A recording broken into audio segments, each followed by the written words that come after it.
Mute, mate. There you go. Hi guys, John's here. Everyone Do-do-do. say hi. Hey, John, welcome in. Well, John, Thank, thank you. Hello. I thought we said 3 p.m. Central Chicago time, but irregardless, I'm here. I'm glad I caught your email. So Don't glad to you be worry here. about it. Thanks for having me.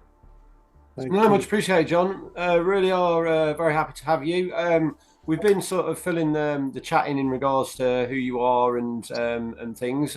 Obviously, everybody knows you for your research into the Victor Alien interview tape, and I believe you've spoke to UFOs around the world, Matt, in regards to he's been sort of researching this pretty much as long as you have as well.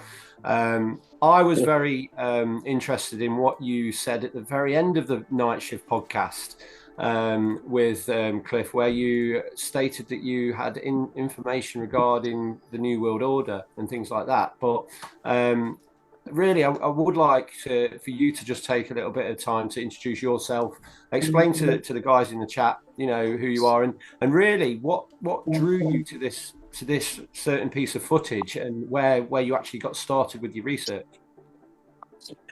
Sure. I was never into ufology or anything like that, but I was a child of the 60s and 70s. And in America, uh, that's when documentaries started to really make their entrance on television in a wider fashion, more prevalent. And so the documentaries naturally were Bigfoot and UFOs and the end of the world. And so I was naturally it just expanded my mind to enjoying stuff like that, to anything conspiratorial or cryptozoological, whatnot. Uh, but I tell this story. It was 1997, and I was doing everything in my life that would not make me interested in ufology or conspiracy or anything. I was a young man that was living in downtown Chicago. I was running for the Illinois House of Representatives. I was a full-time automobile wholesaler traveling around the Midwest. I was a part-time pro wrestler on Friday night and Saturday night all over the country. This is not the lifestyle I'm trying to explain of a guy that's into ufology, right? What, not saying I wasn't interested in it, but my mind was on, wine, women, song, making money, being a pro wrestler, you name it. And it's May of 1997, and I see this documentary getting teased on the upstart UPN network. And I'm like, alien interview is what is it? A weird looking humanoid on circuit television, looking for a job at the Pentagon. I mean, this is, how I thought. And as I'm watching this documentary, I realize that it's about a gray alien. It looks very unrehearsed, non-professionally produced. I think all of us can agree that this, if it was a hoax, was not elaborately done. Meaning, I say to people, the medics were not in pressurized suits. They show the outline silhouette of two Army or military personnel in the foreground. There is a stool left on the other side of the table from the alien.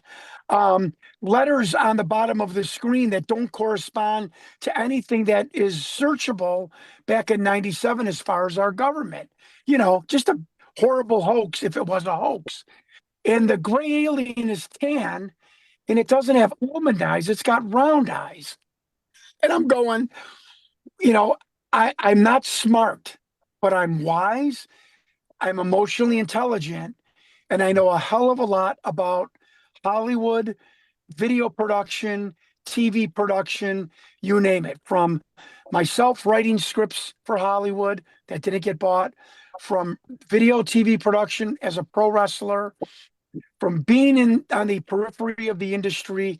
I knew enough to say to myself, I don't know what it is. And I hope, and gentlemen, I hope you appreciate what I'm about to say. Because after $30,000 of my money in 6 years and being stalked by the government electronically, I can look in the camera and say, I think I know what's going on, but I still don't know what the hell is going on, if that makes sense. And I said to myself, something is not right here. You can't be this stupid as Hollywood producers to not put those medics in pressurized suits. And on top of it, they're in short sleeve scrubs. You don't waste money on wardrobe, casting, transportation, catering for two individuals where all you do is put them in the foreshadow. The two military people that we see the shoulders at times, and one actually picks up a phone to allegedly call the medics. And after this video was done, and well, let me break that. And on top of everything, still to this day, the most intelligent human being I have ever heard speak. I have had dinner. I have befriended senators, royalty, billionaires, tech people, hedge fund managers, real estate magnates. The smartest individual, the most intelligent individual I have ever heard speak was the whistleblower Victor. And there is no way, and I've proven it, that Victor was a hired actor and given a script. Just, it's not possible. The verbiage he used was too inside, was too technical. And I've had many people in programs, government projects, classified government projects that all told me, four of them, that guy sounded like one of our project leaders. That guy's the government. Come on, what are you kidding me? That's not an actor. So I'm here to tell you that whistling past this and giving it a glance, you see an alien's head, it's all black for 5 seconds. Oh, fake. Gotta be fake. Because how in the world could human beings see a real alien? I mean, that's impossible. If there is such a confirmation bias with people seeing the possibility of an actual extraterrestrial for the first time in humanity, that your brain goes to a default switch and it's immediate, got to be fake. And I'm here to tell you, number one, and I'm sure we'll get into it, that I have not found one person in 6 years. Hollywood, the UFO world, government whistleblowers, people in this project who have told me it's fake, it's a hoax, it's not authentic. Not one person with, I think I'm been pretty easy here. I am asking for one verifiable piece of information that I could take to an FBI investigator, a court of law, a special effects person to say it's fake. This is exactly why it's fake. I am a former car dealer. I could tell you 50 ways why a Toyota is a Toyota. I have yet to find one person from all of these disciplines to tell me, oh, did you see that right there? That is this, which means it's fake. Not one person. And everyone can, oh, it's been debunked. No, it's not. No, it has not. Not one person has ever come forward to say, I definitively can show you right there, that's what's fake. In the opposite, a special effects person came forward, and I'm not getting ahead of myself, to tell me he doesn't have creases under the armpits. I've never seen a foam animatronic doll that didn't have creases somewhere under the armpits. I don't know how that was done. That's the stuff that I've been getting for 6 years on this investigation, which I'm sure we'll get into. So it was this, wait a minute, this can't be that bad of a hoax that hooked me. And Victor. Lovely, thank you. Amazing, mate. Sorry, I don't mean to be hyper, but I get very. I love the energy. Mate, So I get yeah. Honestly, we're all very passionate. I get passionate because it's 30 years. I'm sorry, I don't mean to interrupt. No, go I ahead. get passionate because it's 30 years later. It's 30 years later, 6 years later of my investigation, $30,000 of my Italian Irish wife's money. And not one person in the world can say to me, here, do you see the shoulder blade? Yeah, did you see the hump? That's an animatronic part. You can buy it at the animatronic science surplus. Here's the website. Here's what it looks like on another animatronic creature. And it's fake. Right. 6 years, it's crickets. Chirp, chirp, chirp. Sorry, I hate to tell you the truth, but it's the truth. No one's come forward. So Fantastic. I'm going to pass the question over to Matt. Yeah, John, can you elaborate on the methods and sources you used during your investigation sure. to verify the legitimacy of this tape? Now, I want to make my thing on this is I believe this tape to be real. So I'm not one of them that's saying this is fake. I believe this tape to be real. I just want to know what you have done and where you've gone to get the information. So can you talk us through that? How did it start? Yeah. Oh my God, absolutely. You're I get a lot of heat on the internet because I'm a crazy hyper Italian former pro wrestler. And I take ownership of that. But I one thing people do like about me is I'm self-effacing. I'm a nincompoop. I'm not smart. I've never been smart. I got instincts. I'm wise. I model people. That's why I've been successful, somewhat successful in wrestling or business. I model people. I don't make things up on my own. And so I say that because I didn't know anybody, guys. I didn't know anybody in the UFO world, really, the military world.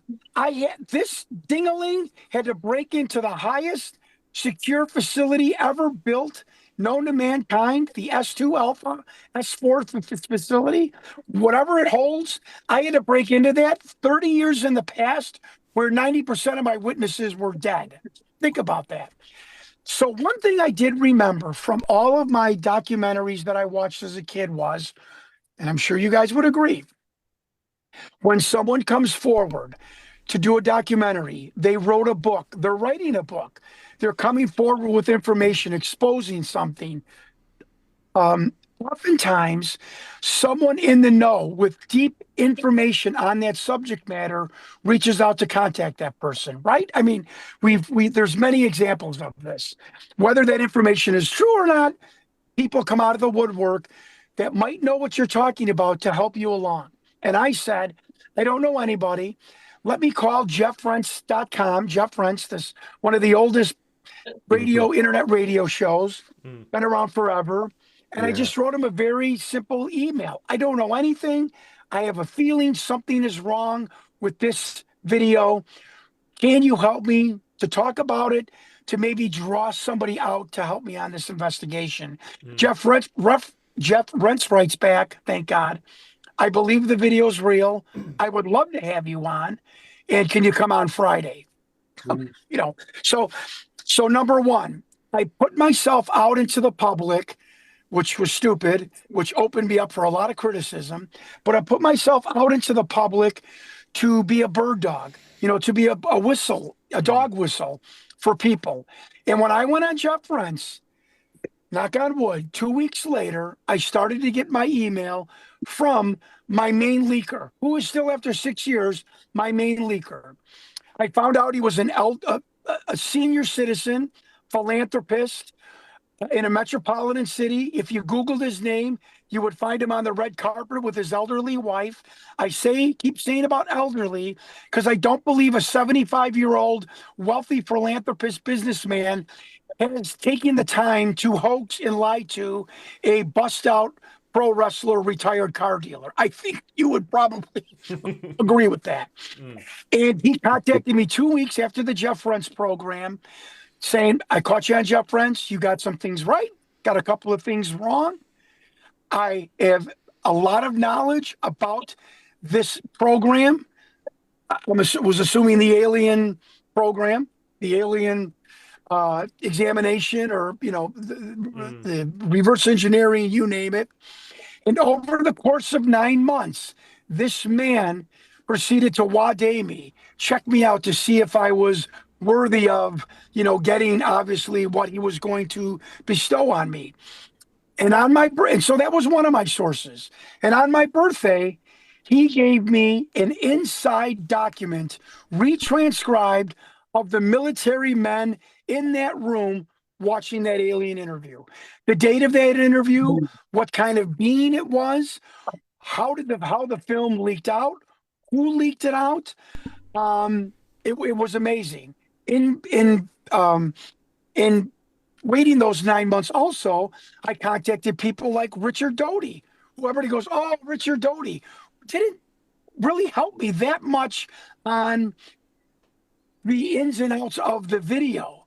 Doty specifically told me, I remember when it came out, I choked on my my lunch in a cafeteria with Hal Putoff in his research facility because I knew that that was real. I knew that film was real. And Doty said, I don't know much about it, but I know the facility where this retention and interrogation program took place. And I'm like, okay, how do you know about this facility? And Richard Doty said, I have the DD-214 where I was the counterintelligence agent of this building, top level and the underground floors. Wow. But then he says, but I never saw that alien or any alien actually up close. And I thought that extremely interesting that a counterintelligence agent would back the story off to say, never seen one in person, instead of telling me, yeah, I've got all the information. Just follow me down the primrose path. And going back on podcast day after week, kept drawing out intelligence people, people in the program. A Sergeant Munoz, who was in requisitions for this facility, admits, yes, it was the alien housing center for interrogation and retention. I got the lunch schedule for this facility. I had other people clandestinely write to me in the military. John, the film is real. I can't tell you. I can't say it on camera. The program is real. And on and on and on it went. Like I became the Pied Piper, this therapist of intel agents who would rejoice in coming to me and like bestowing me with information, like in a catharsis or something. It was truly bizarre. But I was being trusted, and I'm explaining how I got this. I was being trusted in the intel community because I would do exactly what I was told to do. I did exactly what they told me not to say, what areas to stay away from, like the classifications of aliens, something I've never breached. I don't know if that was a test, but it was something I was asked and proven that I could follow directions. And that must have permeated through the intelligence community that this guy's sincere. He saved a Chicago a Veterans Administration hospital from closing by his home. He's all about the military and veterans. He's trustworthy. He's a decent person. He's not thumbing his nose at the government or the intelligence community. Help this kid. And they did. And they gave me the entire situation. On top of that, again, trying to prove it was a hoax. You have to remember, I went at this trying to prove it was a hoax. I contacted 7 now special effects people. I paid $2,500 to a guy that National Geographic's hired to do the analysis of the Patterson-Gimlin Bigfoot film. He came back with the same thing. Can't definitively tell you one way or another, but the creases under the armpit, I don't know how anyone could have pulled this off. Did they tell you a cost, John? Did they give you a cost on how much it would cost to recreate that, to fake it? Did he give me a cast? I don't understand what that means. A cost of how much it would cost to do something like that. Great question. So I get lambasted for this, and I don't know why. All I'm doing is relating information. So will you bear with me as I go down the cost structure and who told me what? I think it's important. A retail special effects house production company told me that alien, which the special effects people have told me the neck's too narrow for it to be a static hand puppet. The mouth moves open and closes. The skin around the eyes moves. One eye is misshapen than the other at times. It's a 5-person animatronic, foam animatronic being. 5 people. Okay, so that retail production house gave me a cost of $210,000. Now, a vice president of Disney Animatronics, who is the liaison, I guess Disney hires, does job out some contract work, or he is the liaison or the overseer of the animatronic studio in Disney. He belted out $90,000. Vice president of animatronics. He has some kind of funky title. Okay. I've had other effects people tell me, well, if you hired me, I'm a small boutique animatronic studio, 60 grand, 50 grand. Now I had a guy named Vincent Gostino, a private special effects person who we fight all the time because we're both Italians, but I love the guy. And he's amazed that I keep talking to him because he's like, I think it's fake. And I'm like, well, tell me why. I can't learn if you won't tell me. He claims he could do it for 8 to 10,000 in his garage in a weekend. So, you tell me. I mean, regardless of what you believe, that is one hell of an animatronic alien in 1996. The skin moves in micro movements. I've had special effects people write me off the record. John, the eyes are biologic. We can't fake that.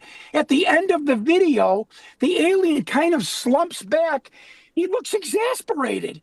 He's like, Disney can't fake exasperation in a foam animatronic doll, especially in real time. I've had those kind of emails. I've had emails telling me, notifying me about the eye. One eye is bigger than the other. One eye is flat on the bottom at one point. The micro movements. Why would you spend $2,000-3,000 putting radio controlled cables in the eyebrow, move it microscopically so that it would only show up 30 years later in a hyperanalysis? Why would you do that? In the mouth opens like this. Simultaneously, instantaneously. The mouth looks like a fish, a bluegill fish, where it's like angled. It's round in one. I got special effects people. They can't tell me why it's not circular all the time. The foam coming out of the doll. Well, we could put a tube down its throat and okay. It doesn't show the whole doll. Okay, here's what everyone needs to know. That is not the original footage. Yes. From Victor on a VHS tape, the footage shows the entire body in its blue hue. The color of the film is staticky and bluish, like a closed circuit security camera. The production company darkened it for theatrical ambiance for the documentary. People understanding? So when you see it so dark, that was the production company that did that. That was not the way it looked when Victor handed over the tape. You see arm, you see the thorax, okay? You see the entire shoulder complex. Again, the chest, the thorax. No attempt to hide anything. We show where the creatures turn to our right, its left. There's nobody behind it holding a hand puppet. One person, special effects person, told me, and he's on the documentary. Well, there's one time, and I can't explain how they did it. If you're a special effects person for Warner Brothers and you can't explain how a schlocky second-tier video production company with no money did something on an animatronic doll, what the fuck are we talking about? What do you mean you can't explain it? Doesn't that lend credence that maybe we're looking at something that's real? It's the movement where the being, remember, they've all said we don't believe someone's got the hand up the head. So at one point, the being, because they said it's on a pole, stuck, motionless, the being gets up and at the same time moves forward, cocks the head, and then puts his chin down. 5 movements where they all said the thorax, the main body, shouldn't move. It should be on a pole. Well, now what do we do? So I have all these people. I call it the alien interview tap dance. It's this, it's that. It's do you have one piece of evidence conclusively? No. Okay, then I'll keep going on. So that's the level I went to prove myself in this video a hoax is unprecedented. It's unprecedented. No UFO researcher goes out to disprove their own material. If you can find one, I'm all ears. I have, I have done everything I could to prove, including researching the monitor, including research the people. And one of the bombshells is, guys, I talked to the widow of the doctor on the bean's right, our left. She identified, that's my husband. Let me repeat that. I have an 80-year-old woman saying the doctor on the bean's right, our left, is my husband who's deceased. my husband of 20 years. Now, what do you say? I'm John, still lying. The video's still a hoax. I mean, it's crazy, crazy. John, hi. I'm also a John. Nice to meet you. UFO Anomaly. Nice to meet you, sir. Thank you. Victor is a huge part of this jigsaw puzzle, although he's kind of like an invisible. I mean, how did you actually find his wife? I didn't find Victor's wife. I found the doctor on the aliens right, our left. His name is Dr. Wilford Webb Wilson. But I'll tell you how I found Victor. So, if anything, you all of you men have to promise me when I leave this broadcast, you will at least acknowledge the credit I give to the internet. Because the internet, the angels, the researchers on the internet were my co-pilots. I could not have done this without brilliant, open-minded people on the internet who literally helped this dumbass, me, feel his way through this whole project. And about a year and a half ago, somebody emails me. The redacted, darkened photo of Victor has been lightened by somebody on Reddit. What? You know, we can see who Victor at least looks, his facial features. Is it Bob Lazar, George Knapp, Bob Dean, right? All the Whitley Strieber, all the usual suspects. So I go onto Reddit and I'm like, oh my God. And Victor looks like a 1980s American Southern pro wrestler named Arn Anderson with this beard, no upper lip. So I go back to the director of the documentary, Jeff Broadstreet. I pay him $750. It was $500, then another, it's actually $1,000. I'm sorry, 2 payments. I got the first name, Stanton. Okay, Stanton. I write back, Friedman? He's like, no, not Stanton Friedman. Long story short, we had a first name, we had a face. We still could not find him. We had so many close calls. I ended up paying $4,125 via PayPal. Folks, can you imagine writing a check for $4,000, which your wife would say? I wrote it to Jeff Broadstreet because he realized once he gave me the full name and where they picked Victor up, what city, it was kind of game up. He had no more ammunition. I PayPal'd him an hour later, Victor's name. Now, let's be clear here. This is what the director was shown on a Social Security card, not a driver's license, but he was scribbling notes. Okay. Victor showed Jeff Broadstreet in 1996 a Social Security card that read Stanton John Willett. And when I said, oh, you mean, could it be John Stanton? We said, no, Stanton John Willett, the first 3 letters of the American Social Security number, 262, which meant he was born in Florida.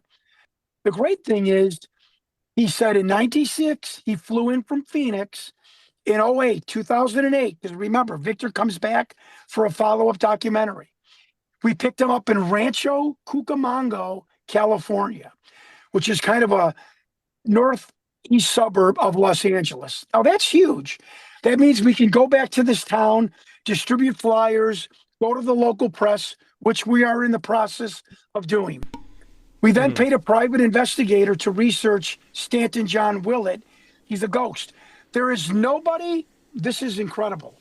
There is nobody in the United States, the history of the United States, who was born Stanton John Willett. And then we had another leaker tell us that he had after the documentary, he had got an assumed identity, which he says in 08, I'm on the run. He got an assumed identity, but most importantly, what we were told in this briefing, another briefing 2 months ago, was that he was ordered to do this by an ancillary group of MJ-12, and it was part of a public acclimation program to help acclimate and desensitize the public towards eventually seeing actual extraterrestrials. So that's how I got Victor's name. I did think it was Stan Deo. It's not. His name is Stanton John Willett, and he is a ghost, which we've been told by intelligence people. That's typical, prototypical sheep dipping where the intelligence community wipes your bio. May I also say this? The doctor on the aliens right, our left with the widow. There is nothing on this doctor of 40 years on the internet except when he was born, when he died, in a 5th grade picture of him at his grade school. Not he gave away his daughter for marriage, right? Not his office hours. Not that he hit a hole in one at the country club. Nothing. Sheep dipped, completely erased. So will we ever find Stanton John Willett or his assumed name? I don't know. They can't erase neighbors. They can't erase childhood friends. So hopefully when we go to Rancho Cucamonga later this year, someone will recognize the photo. I'm sorry for being long-winded. Don't worry about it. Could I just come in for a second? I was going to ask on another spectacle. If this tape was potentially, I don't know, in a different universe, if this wasn't real for whatever reason, but if the Victor tape was created by the government not to reveal aliens, but to test the public's reaction to alien disclosure, wouldn't that make it like the ultimate psychological weapon in potential? Absolutely, and I'm so glad I came on simply for that question. That's a great question, and I appreciate that very much. I have told everyone, and this is the skeptic talk, because they can't freaking bury me totally underground, is that I tell everyone I am 85 to 87% positive that this is authentic. There's 15% of me, because of what a person from Wright-Patterson Air Force Base told me, that just don't be surprised on an outside chance the government recreated this. And Dr. Stephen Greer also said the same thing. John, I'm almost positive it's real. Don't be shocked if the government recreated that event and put it out as part of a public acclamation, listen to this, as part of, one intelligence person said, their alibi. Whoa, wait a minute, America. Don't throw me in jail. I did try and tell you aliens were real. I recreated this film and put it out to show you. I couldn't show you the real one because I would be arrested for classified documents. But we recreated it, so we're great guys. Let us go. Forget about the money we laundered and the people we might have murdered. We did try and tell you. So I am not, no one's going to hurt my feelings if I'm told I find out the government did this, which is a real outside possibility. And I hope people appreciate that. That's the only thing I'd say, John, that I believe this tape, and I think if it is a fake, it's a military-made one. It has to be, and it's probably a recreation of something that actually happened.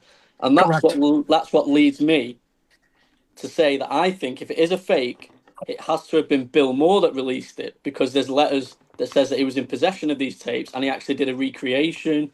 And I tried to get it up with Thingy. We wanted to show you this. I don't know if I've sent it you in an email in the past, but it's fascinating. And I think there's a connection with Bill Moore and this tape. Well, it's interesting. Let me go really deep here.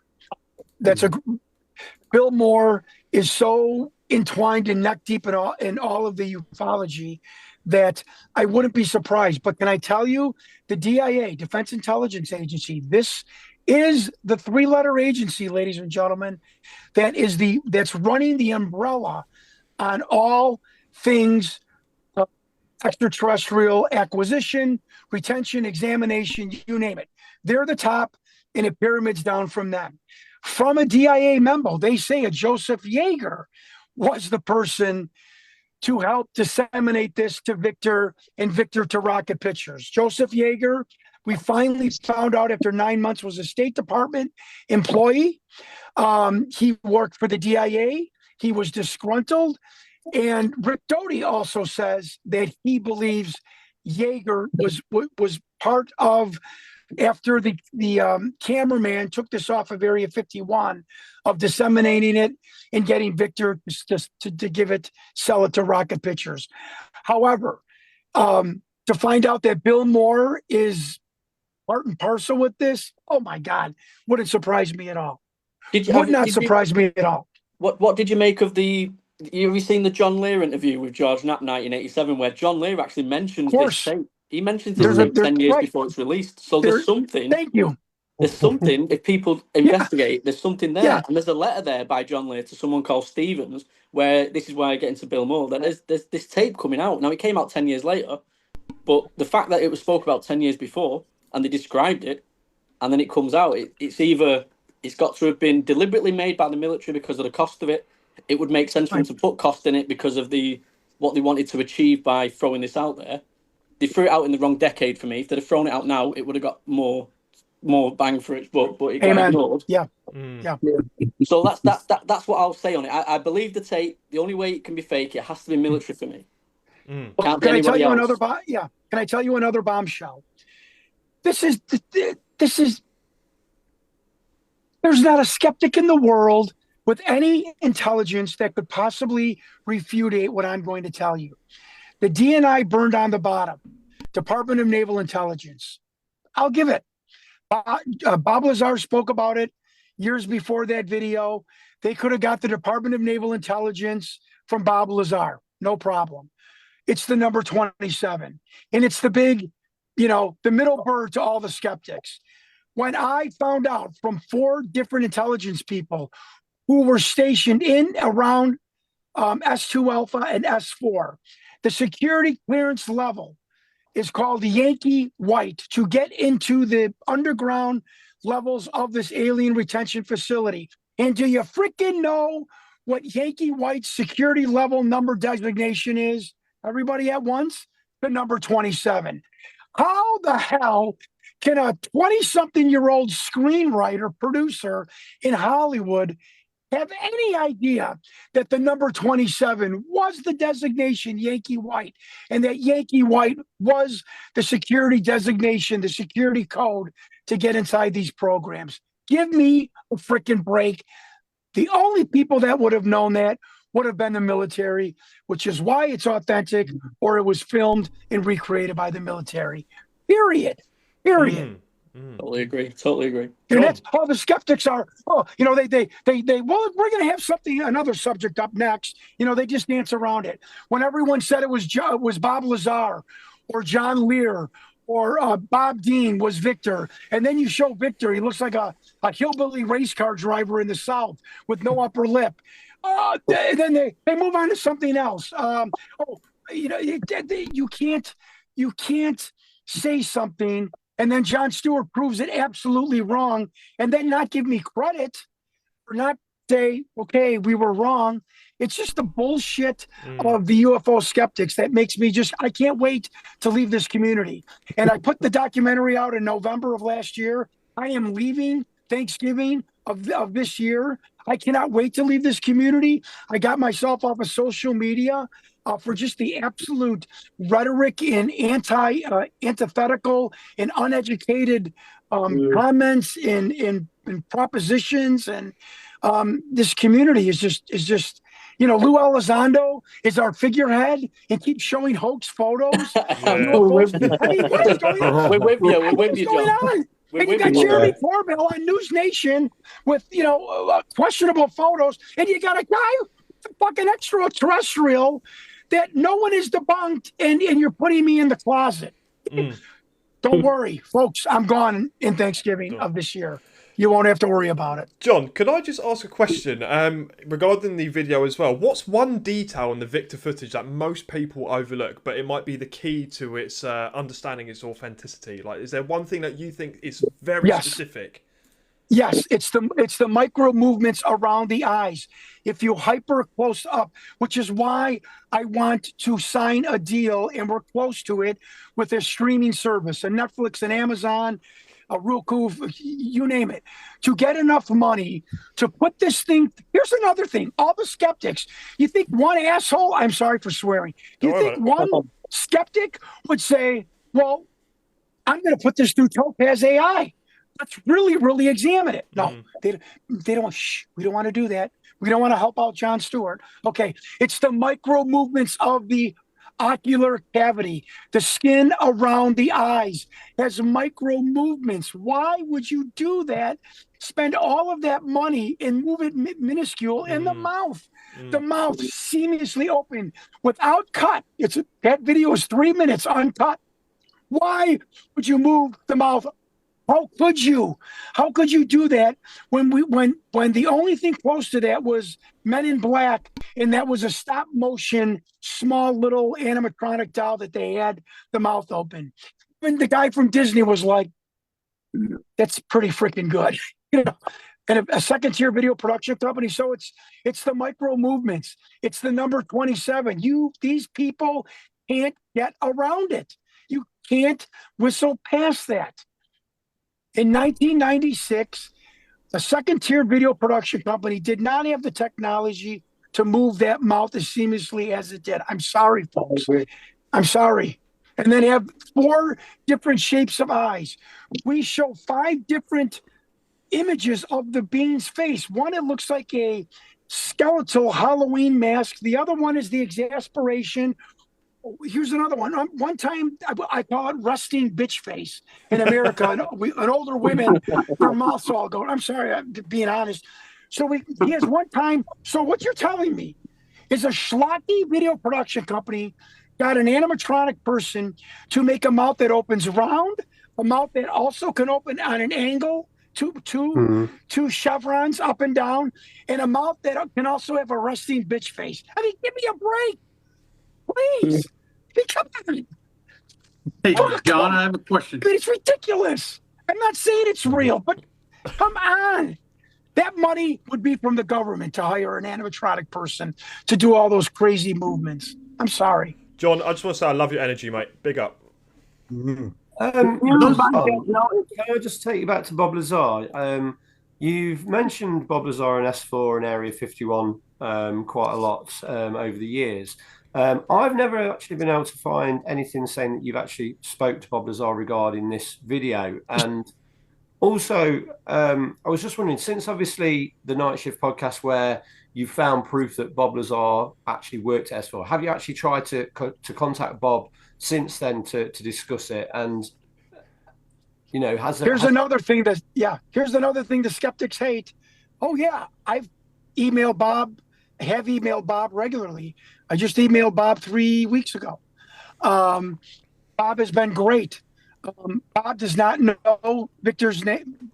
Stanton Willett, Bob does not know. Remember him? Showed Bob the artist rendition because the director sat with me and an artist in like a police sketch of what Victor looks like. We have that. Bob doesn't know him. We have Bob on the EG&G entry log, being there for 92 days. Bob Lazar was at Groom Lake legally for 92 days. What he did there, I have no idea. It doesn't say. But he was allowed on Groom Lake for 92 days. He is on the entry log. That's how I know Bob Lazar was there. Number 2, I do weird things. I go really weird because it's the weirdness that you can catch liars. Ask somebody that claims to be at S4. Who cleaned up the facility? Was there like SEAL Team 6 janitors that had mops? Who mopped the floor underneath the alleged containers for the aliens? If you look at a microscopic tissue of an alien, it was the guy that cut it off the alien. Random. So I had an intel person stationed at the infamous S4. Our S4 is the level. It's not the Bob Lazar hangars and metallurgy offices. And the guy said, I asked him, and he showed me the lunch. I said, tell me about the lunch. And he's like, what? I said, tell me about having lunch. Right? What a way to prove a liar. You know, I can tell you all the little nuances of backstage of being a pro wrestler in a nanosecond. There's nothing I don't know. I would think the same way for somebody that's been in these facilities. He said, he writes me back the lunch schedule at S4. And boom, boom, boom, boom, boom. I asked him, was lunch special? You know, did they make you special meals and steak and lobster? He writes back like with the emoji laugh faces. He's like, no, the lunch was horrible. Middle grade cafeteria. Thank you. I emailed Bob Lazar. about the fourth time I emailed him. I said, Bob, can you tell me about the lunch at S4? And I didn't say anything else because I'm a blabbermouth. I'll give myself away. Bob, I said, was it gourmet or run of the mill? Bob Lazar writes back like, and I have like 3 LOLs. He's like, no, not gourmet. I would point it as bad 7-Eleven. That's our American convenience store, you know, the little mini mart. He said, I would point it as bad 7-Eleven prepackaged sandwiches. So funny, Bob Lazar in 2 minutes would say the same thing that a guy that I know, that I saw the DD-214 was at S2 Alpha. Same thing with Rick Doty. Rick, what's the food like? He's like, you know, cafeteria, cattle call. Because I was told, oh, it's this gourmet food and blah, blah, blah. Bob Lazar didn't say that. So I have the lunch. I have the Department of Naval Intelligence is real. We proved, that's another thing. Me and my team and helpers proved one of the biggest bombshells in ufology, that the Department of Naval Intelligence is real. And Bob Lazar first told us about it when we all said he was full of shit because it was unsearchable. I have a Navy aviator that was recruited by the department, not office, Department of Naval Intelligence. I have a CIA director level person who's retired that told me accidentally, no, the Department of Naval Intelligence is real. We have a conference brochure that says Major Pinslow, Department of Naval Intelligence. So do you think this would be all over the internet? You know, Jon Stewart on News Nation, George Knapp specials, that we've proved Bob Lazar's story is at least partially, completely true. This fictitious 3-letter agency is real. We proved it's real. And so that's another thing that makes Bob Lazar's story hold and pass the grade. We researched the federal tax ID number. Every company in America has to have a federal tax ID number. The IRS told a researcher, Robert Osler, he used to be with NASA, that federal tax ID number is classified. We can't tell you anymore. I thought the Department of Naval Intelligence is fake. So, you know, let me tell you something. And I hope you appreciate this. I hope your listeners appreciate this.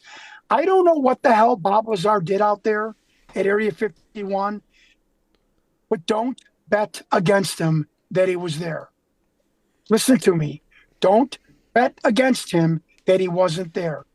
And I've heard this guy talk about physics for 3 hours on a lecture. So I don't know what the true story is. And I hope people can appreciate that. But so, again, like this video, something is not right with Bob Lazar's story, meaning it keeps getting legs to the table. It keeps having a stronger foundation. He gets everything right. Now, can I just say something? Why doesn't he debate Eric Davis or another physicist, Eric Weinstein, who's a jagoff, by the way? Why doesn't he debate him, arrogant jagoff? Why doesn't he debate him? Why doesn't Bob Lazar debate a physicist? That doesn't make sense to me. If you called me that I was not a real pro wrestler, I would run to your studio that moment to debate anyone, Vince McMahon, The Rock, The Undertaker, anyone, because I could run circles around them because I was a real pro wrestler. I wasn't not a real wrestler, but I was an actual professional wrestler. The only thing I can tell you is this, along with many people that I've heard about in these programs with Bob, it appears to me in my 6 years of research and $30,000, and I say that to just add weight, that the government back in the 80s and 90s had a fetish. Do you understand me? Had a fetish of hiring people for these programs that had credibility issues and that could be debunked. It's called a strongman theory or a strongman position, where you knowingly put somebody that's not credible, and if they get debunked, if they go rogue, you could say he doesn't know anything. He doesn't have a physics degree. Bob is the third person now that I have proven has been part of this S4 that you can verify the degrees a little bit. It's sketchy, and I think the government looked for these savants who didn't really have the straight line, formal parochial education. Does that make sense? Let's look at Bill Gates. These geniuses of the world, they can't sit in a college classroom for 4 years. They don't have the attention span for that regimented parochial education. And Bob Lazar, in my opinion, was one of these people that was a savant physicist, self-taught to some degree physicist. And that's why he's not going on with other physicists, because eventually he doesn't have that formal training that would probably get exposed. That's not a cut down to Bob. That's just, I'm probably assuming why he has not proven his merit as a physicist. Probably because it was, probably because he was not fully formally trained. And I ended with this. Look who the intelligence community is surrounding and helping. Me. A used car dealer, former pro wrestler, and a politician from the city of Chicago in Cook County, which is the most crookedest county in America. Why would they surround me and help me? Why? Because if I get traction, the New York Times, Good Morning, ABC television, 60 Minutes, they could say, you're going to believe a used car dealer? You know, or it's already happened with the bots. The used car salesman. I was a used car salesman. I thought I owned a dealership, but okay. Pro wrestler. Crazy Italian. It's already happening. It's already happening. Because if I go on 60 Minutes, they're fucked. And this is the way. This is the way to look at 60 Minutes and go, do you really think a retired used car dealer? But then, as one intel person did, and I'm not bragging, he called the governor of the state of Illinois.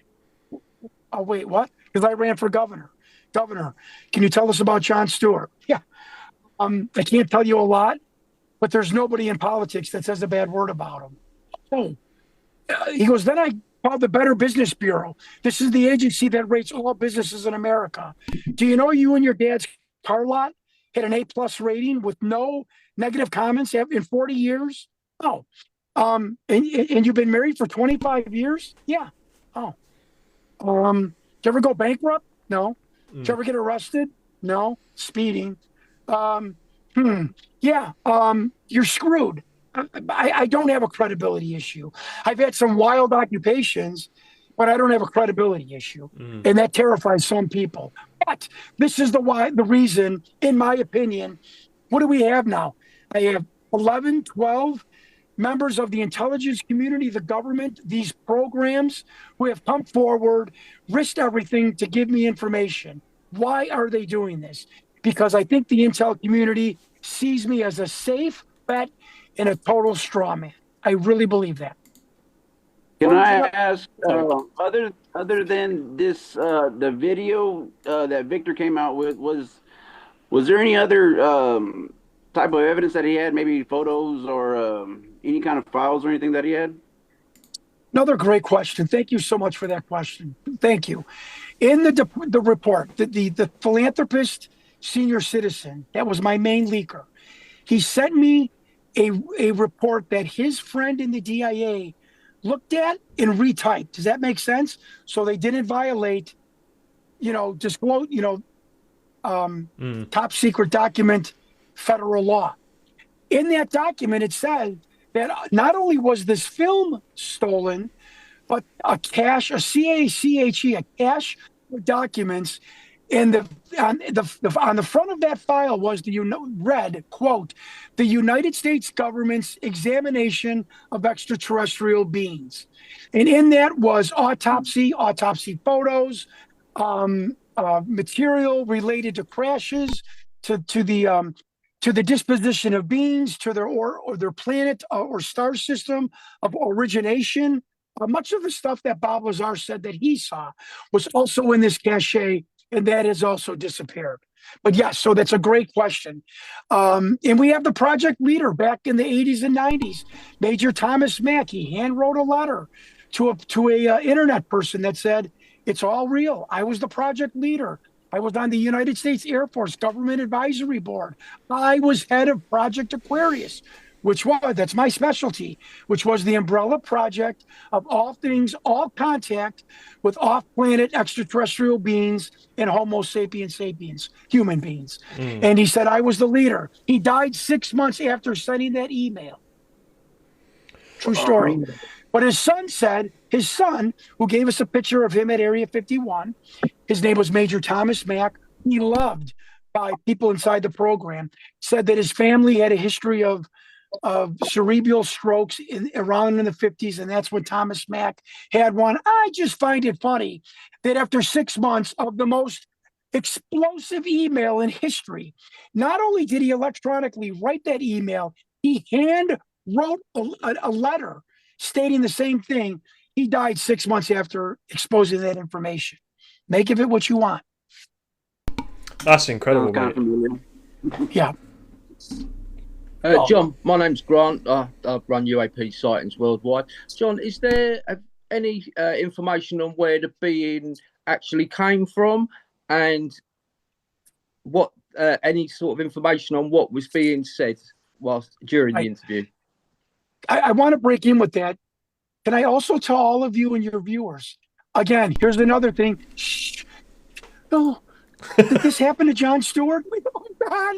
He's going to prove it's real. Do you know that the Future Forecast remote viewing team with Richard Dolan in the session, Richard Dolan is a UFO god, right? Totally credible. With Richard Dolan in the session, the remote viewing team, 5 people, blind study, all said the same thing. Tan-colored being, he is sick. There's military people surrounding him. It's in a no man's land because the S4, S2 facilities are in nuclear fallout areas. Why would they say no man's land? They said that the craft did not hard land crash, that there was a partition, sure, the glass between the being and the military. And even Richard Dolan said after this session, I believe this is real. Number 2, the David Oates, he does reverse speech, whether you want to believe that or not, plays people's words backwards. He goes, I think everyone in the UFO community is really full of shit. But there's one person that I think is telling the truth. Do you know this Victor guy? Like, what? In reverse speech of Victor, he says, Zeta Reticuli, they're in my head, thought projection. Amazing. Anyways, so the DIA report, our American government agency that taxpayers fund, the DIA said that being was a type 2 cloned extraterrestrial biological entity.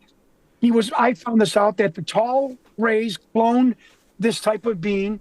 It came from the Tau Ceti star system, which is in Zeta Reticulum, not Reticuli. The formal word is Zeta Reticulum. Because it's got that kind of neck, that gooseneck. But from the Tau Ceti star system, he was a type 2 cloned extraterrestrial biological entity from the 1953 Kingman crash.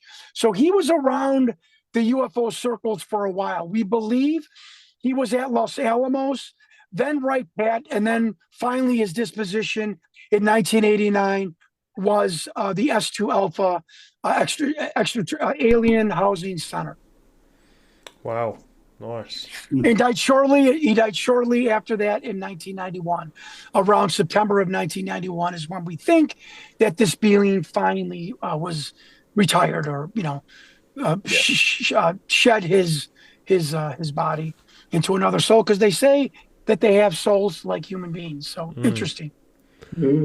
Lovely. Cheers, John. Hey, John, I've got a quick question. Go on, mate. I'm Jason from Hallucination Hippies. Good to meet you. Hi, Jason. So in the unedited version of the footage, is it any more or less convincing in the sense of like the micro movements of the face? Can you see any of that more or less? Or is it, sometimes when things get enhanced, it kind of kills, the kind of the factor of it actually being real. You know what I mean? Is original footage, can you see any of that at all, or is it any different? Another great question. I had to, the skeptics don't like this. I had to take into account what's called pareidolia. How did that used car dealer know about that? Pareidolia, I think I'm pronouncing it right, is a distortion caused by video pixelation. And he's a douchebag, and he literally like a jilted lover has stalked me for 5 years on the internet. But I give credit where credit is due. He did the first hyper examination of the being's face and notice this micro movement of the skin. And to get to your question, when you see in the bluish hue video, 20 seconds of it is on the original documentary. They show it on a computer screen. When you see that blue grainy closed circuit television camera look video, it's startling. It's like holy shit. This is like I'm looking at a closed circuit camera film, but like no one's trying to hide anything. Again, you see the shoulder, the arm, the torso. But the theatrically enhanced does, and other people that have tried to do a high res on it, yes, that does give you more of the skin, the ocular cavity skin movement around the eye, that you probably a little hard to see in the closed circuit camera type thing.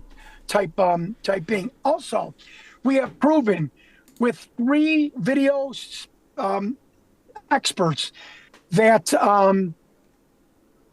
the original film was filmed on 16 millimeter.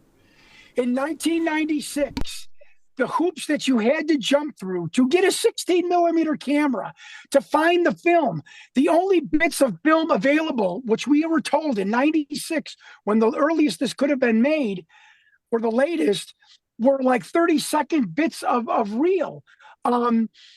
And what did we find out? What the government was still using in 1991 for video documentation, or for documentation for the United States government, still using 16 millimeter.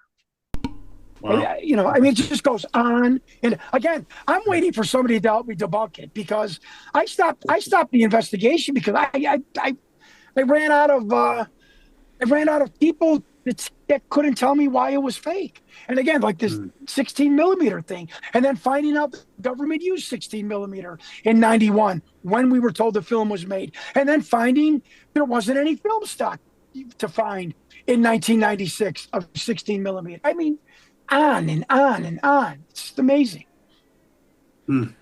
Thank you. Incredible. I have something for you, John. So, in 1997 on Coast to Coast, an image of that tape, a picture of it was put up on Coast to Coast, and within an hour it was taken down and never seen again. Now, the person that shared that when he was doing the interview, it was Sean David Martin. Do you know Sean David Martin? Now, I reached out to Sean David Martin. One of my good friends. Yeah, but sadly, he passed away a couple of months ago, and when I reached out to him, he was dying, and I didn't know. He was nice enough to still email me back. He just said, I'm pretty unwell at the minute. I will get back to you. So I can't obviously follow up now. I'm just wondering if you've come across anything of this image. I didn't hear that Sean died. His wife, Melissa, didn't text me. I just got a text from him. He's died. He did die. Yeah, he passed away about 3 months ago, because I've got his missus. Well, I've got him on Facebook, and his missus keeps updating the account and stuff like that. How she had to move and stuff like that. Oh my God! Because there was a rumor that he died, and so I went on internet media to be like, I'm so sorry to announce. Carrie Cassidy told me. 2 months later, I get a text message from Sean David Morton asking me a wrestling. I'm like, you're not dead? And so now he finally died. That's a shame. Yeah, he was so. Again, I cannot stress this enough. Here's a guy neck deep in the UFO community back then who tells me, I don't know who Victor is. I want to help you. Sean David is this, he's that. Well, if he's this and that, he's certainly not very helpful, because he didn't really tell me anything other than that rocket picture did not produce that 3-minute tape. And if he took something down, maybe he wasn't allowed to put it up. I can't have any idea why he would or he wouldn't. Sean David Morton was convinced that was real. He was convinced to fake it. He said $300,000. He might be right. He did not know who Victor was. He was startled that Victor would read his newsletter. Would an actor do his research and go read Sean David Morton's newsletter and correct something in the newsletter? I mean, it just, Victor was not an actor. We all know this by now. But yeah, that's a shame that Sean died. That really breaks my heart right now, because he was a great friend, one of the funniest guys I ever talked to and spoke to. Always, when I was ready to jump off a ledge metaphorically and quit, he always gave me inspiration, keep going, and God rest his soul. It's really bad news. Bless you, mate. Sorry for us to kind of break that to you. It must be quite tough out of nowhere, mate. That's all right. Thank you. I want to say one thing. Don't ever quit this, please, because you are a major cog in this system. I feel that we need you here amongst this, you know, along the grand scheme. We need you here. I'm just going to butt in quick and just ask a question. Throughout researching this and doing all that you've done, have you personally had any sort of experiences linked to possibly trying to delve deeper with this being itself? Have you had any kind of crazy experiences to do with this particular thing, or it'd be really good if I said yes, right? No, I haven't. Interesting. I've had the only weirdness I've ever had in my life was from the United States government stealing my emails and potentially tapping my phone, my cell phone, proven by the Apple Corporation. And I have the case number, the director, and the woman that was handling my forensic audit. Wow. And I'm not so stupid. But weirdness? No, I am here to tell you, maybe it's because I had success in this.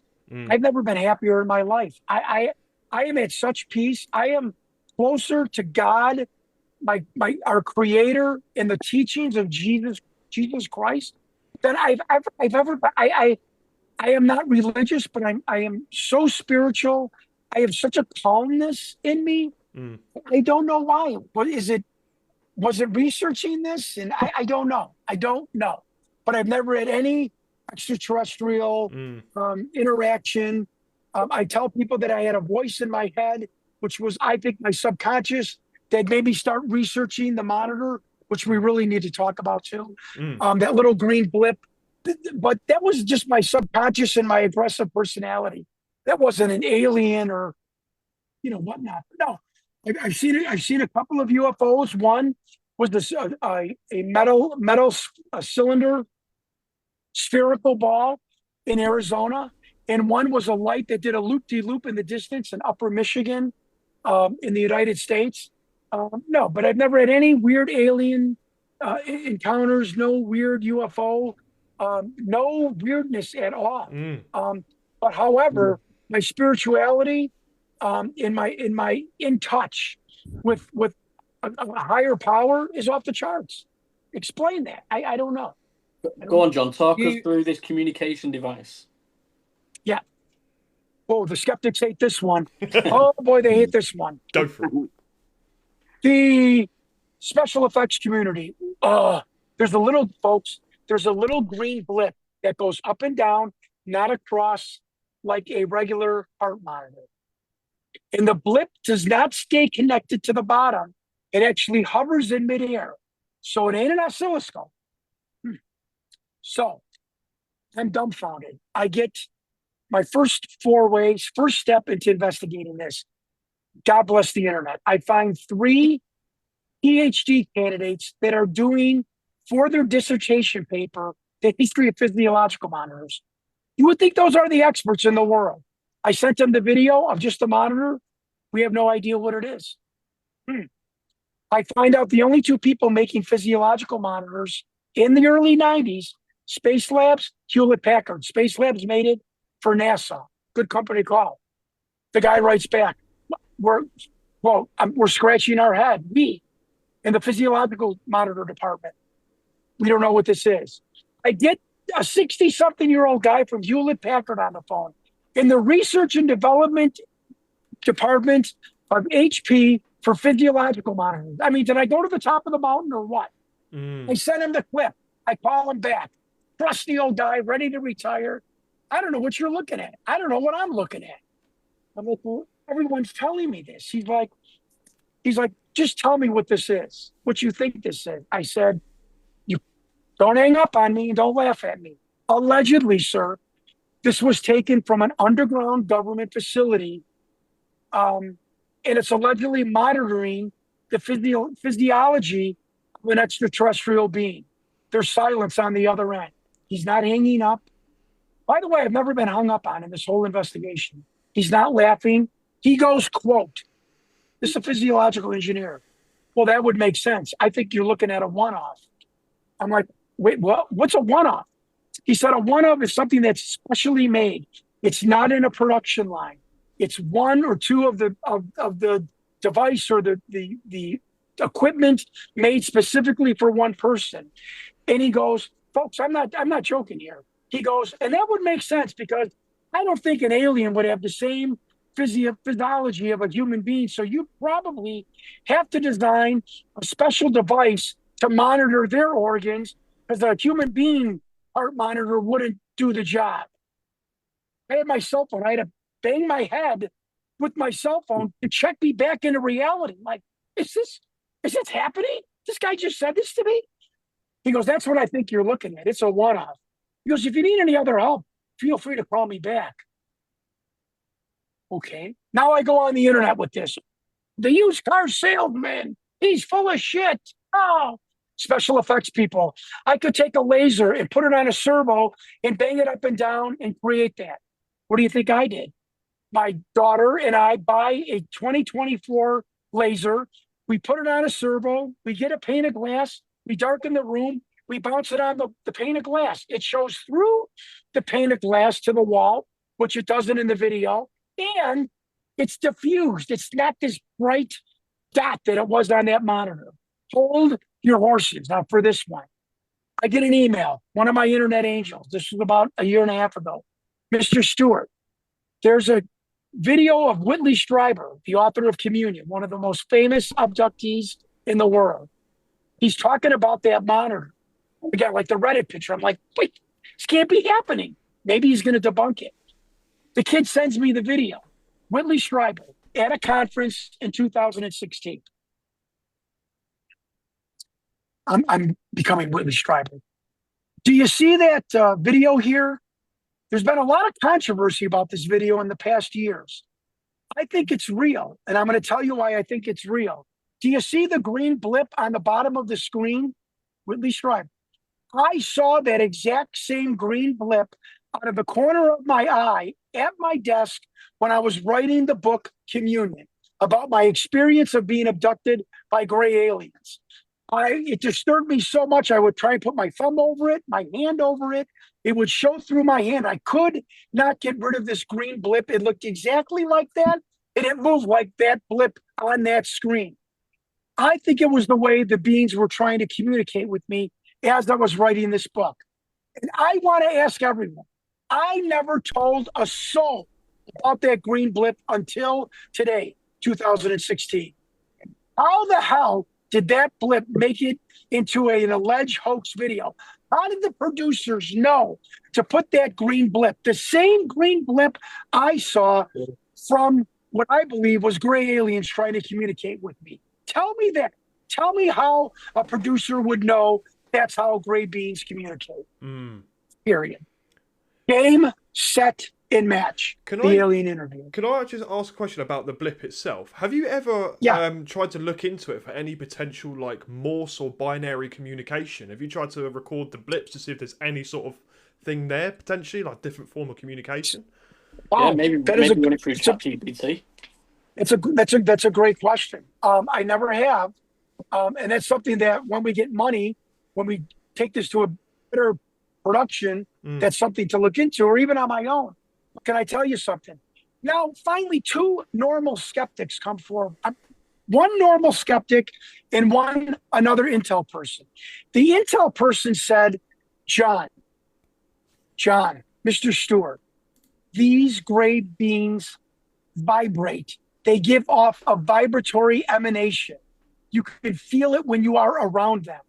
The monitor, I know for a fact, the monitor is there to pick up their vibratory emanations as some sort of a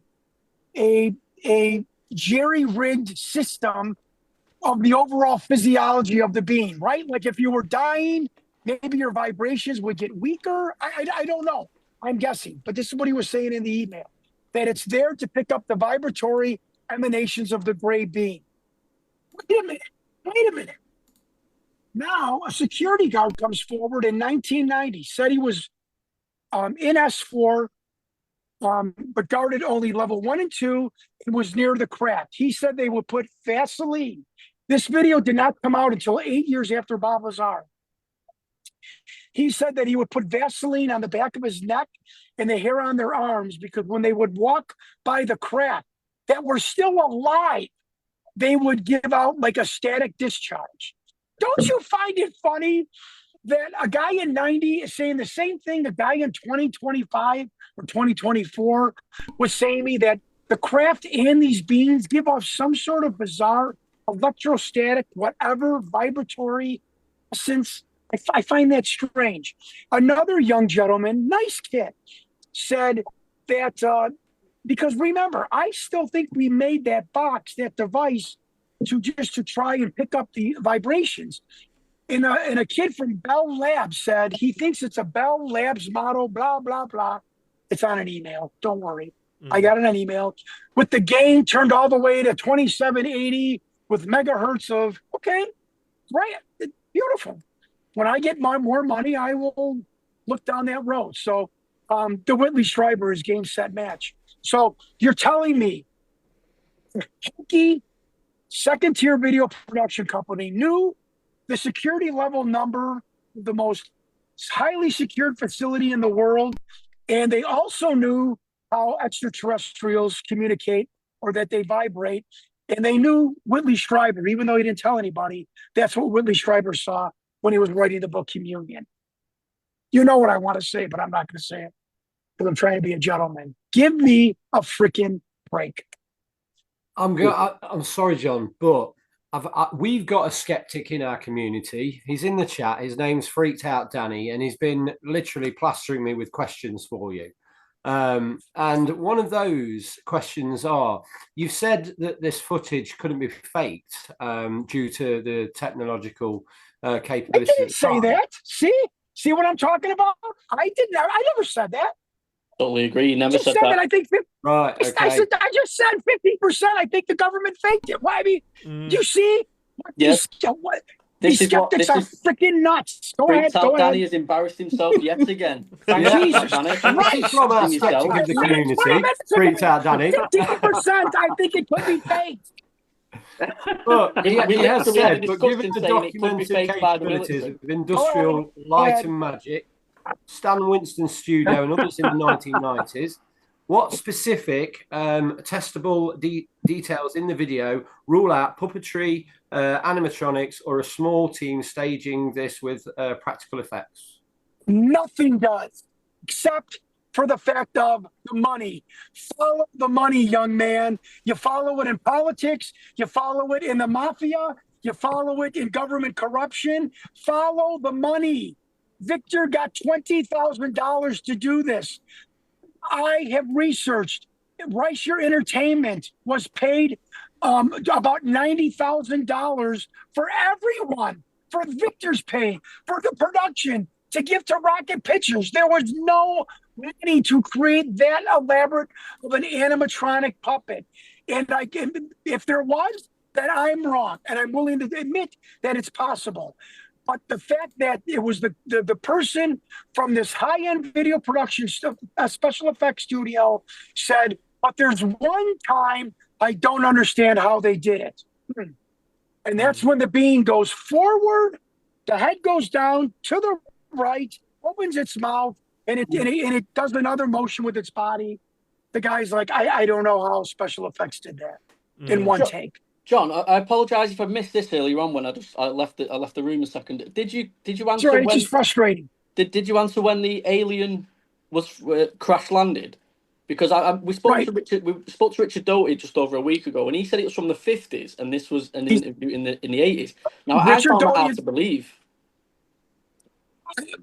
Believe it.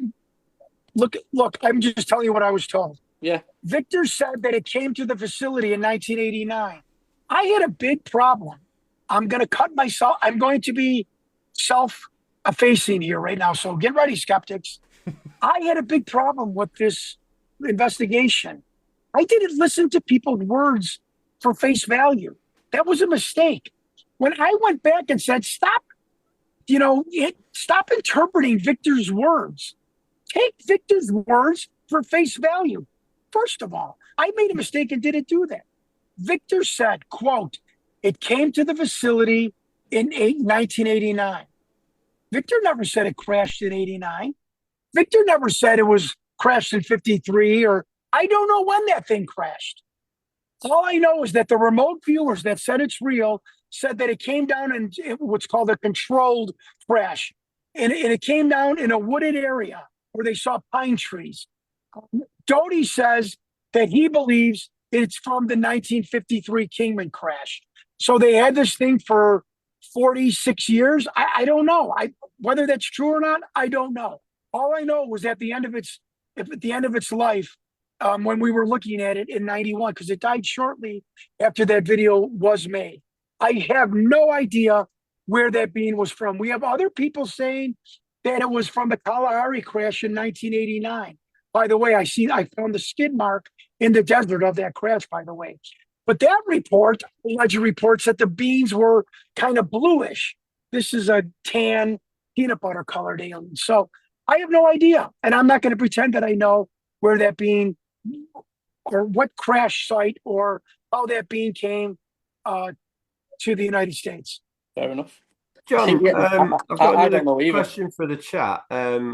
Astralani asks, just because you were talking about beings there, it quite fits in. She was asking, how many beings have you heard of yourself? And if you can confirm any that you've... Oh my God. Great question. Let me first give you the alleged facilities. Allegedly. Now, I'm not using notes here, so bear with me. Let's start here. That's a great question. Let's start here. Let's start with the facilities allegedly that housed beings. Allegedly, a certain room underneath the United States Congress in the 30s or early 40s, possibly the 45, I believe Cape Girardeau or San Antonio crash, San Antonio, New Mexico, Homestead Air Force Base, which many believe now did house at one time some of the Roswell bodies.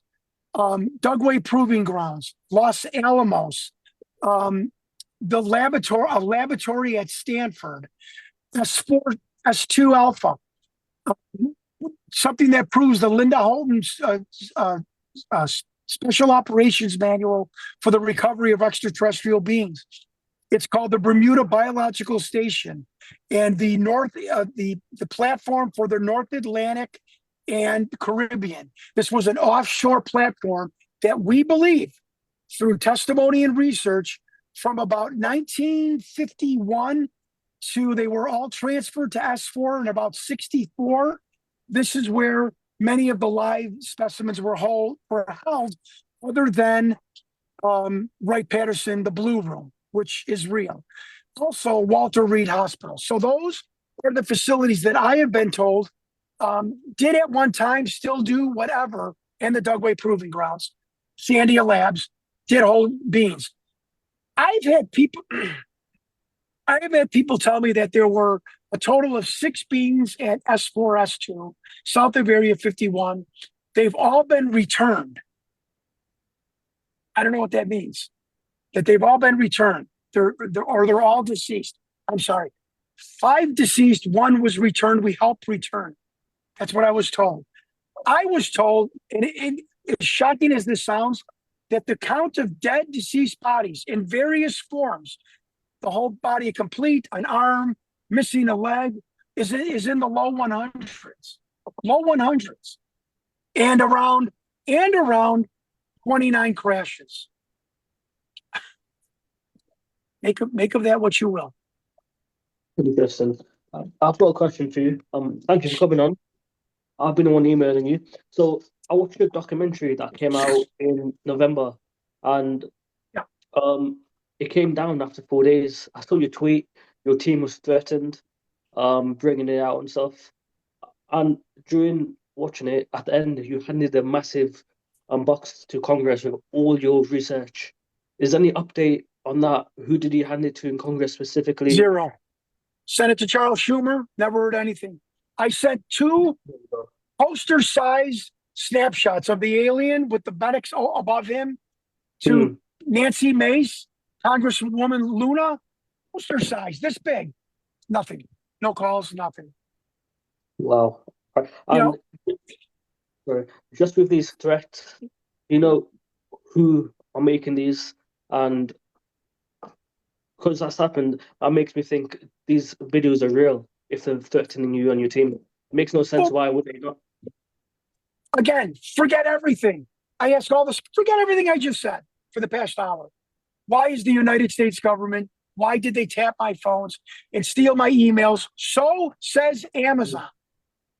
Apple. Why? I thought it's fake. What's the reason? Rick Doty asked somebody at the DIA in conversation, and he goes, do you guys ever know of a Jon Stewart? And the guy went, the DIA official. We know Jon Stewart. And Rick was like, holy shit.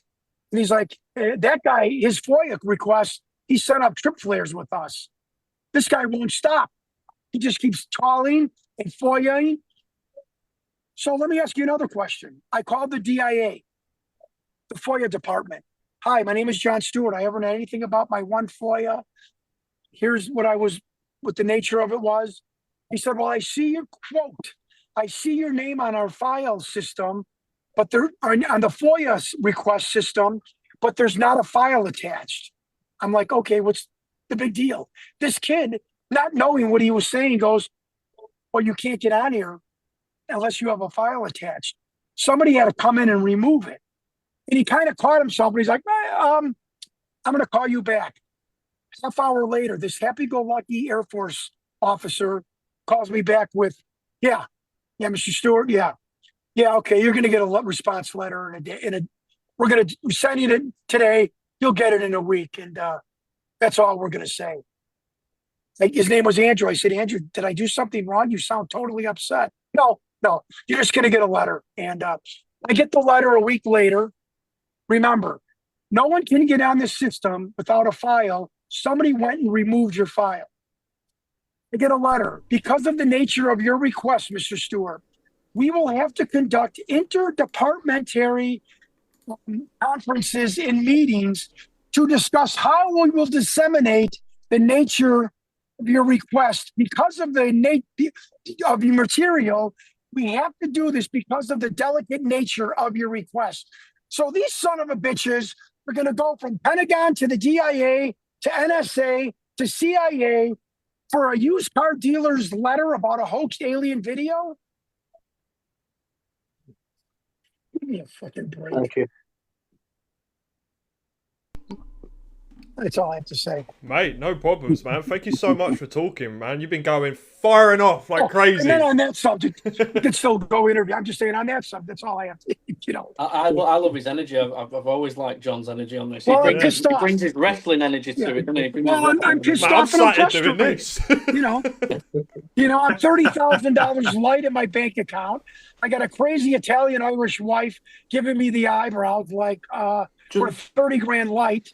Just to let you know, I did put some money in your pocket. I did actually pay for your documentary when it came out. I got it on the day it came out. So you were the one. No. That was the one, yeah. I got the government tapping my phones and skeptics saying I'm full of shit. Hey, you know what? Stick it up your ass. It's ridiculous. John, ridiculous. I've got a hey, I did it to myself, so what are you going to do? That's it. Did you come across any?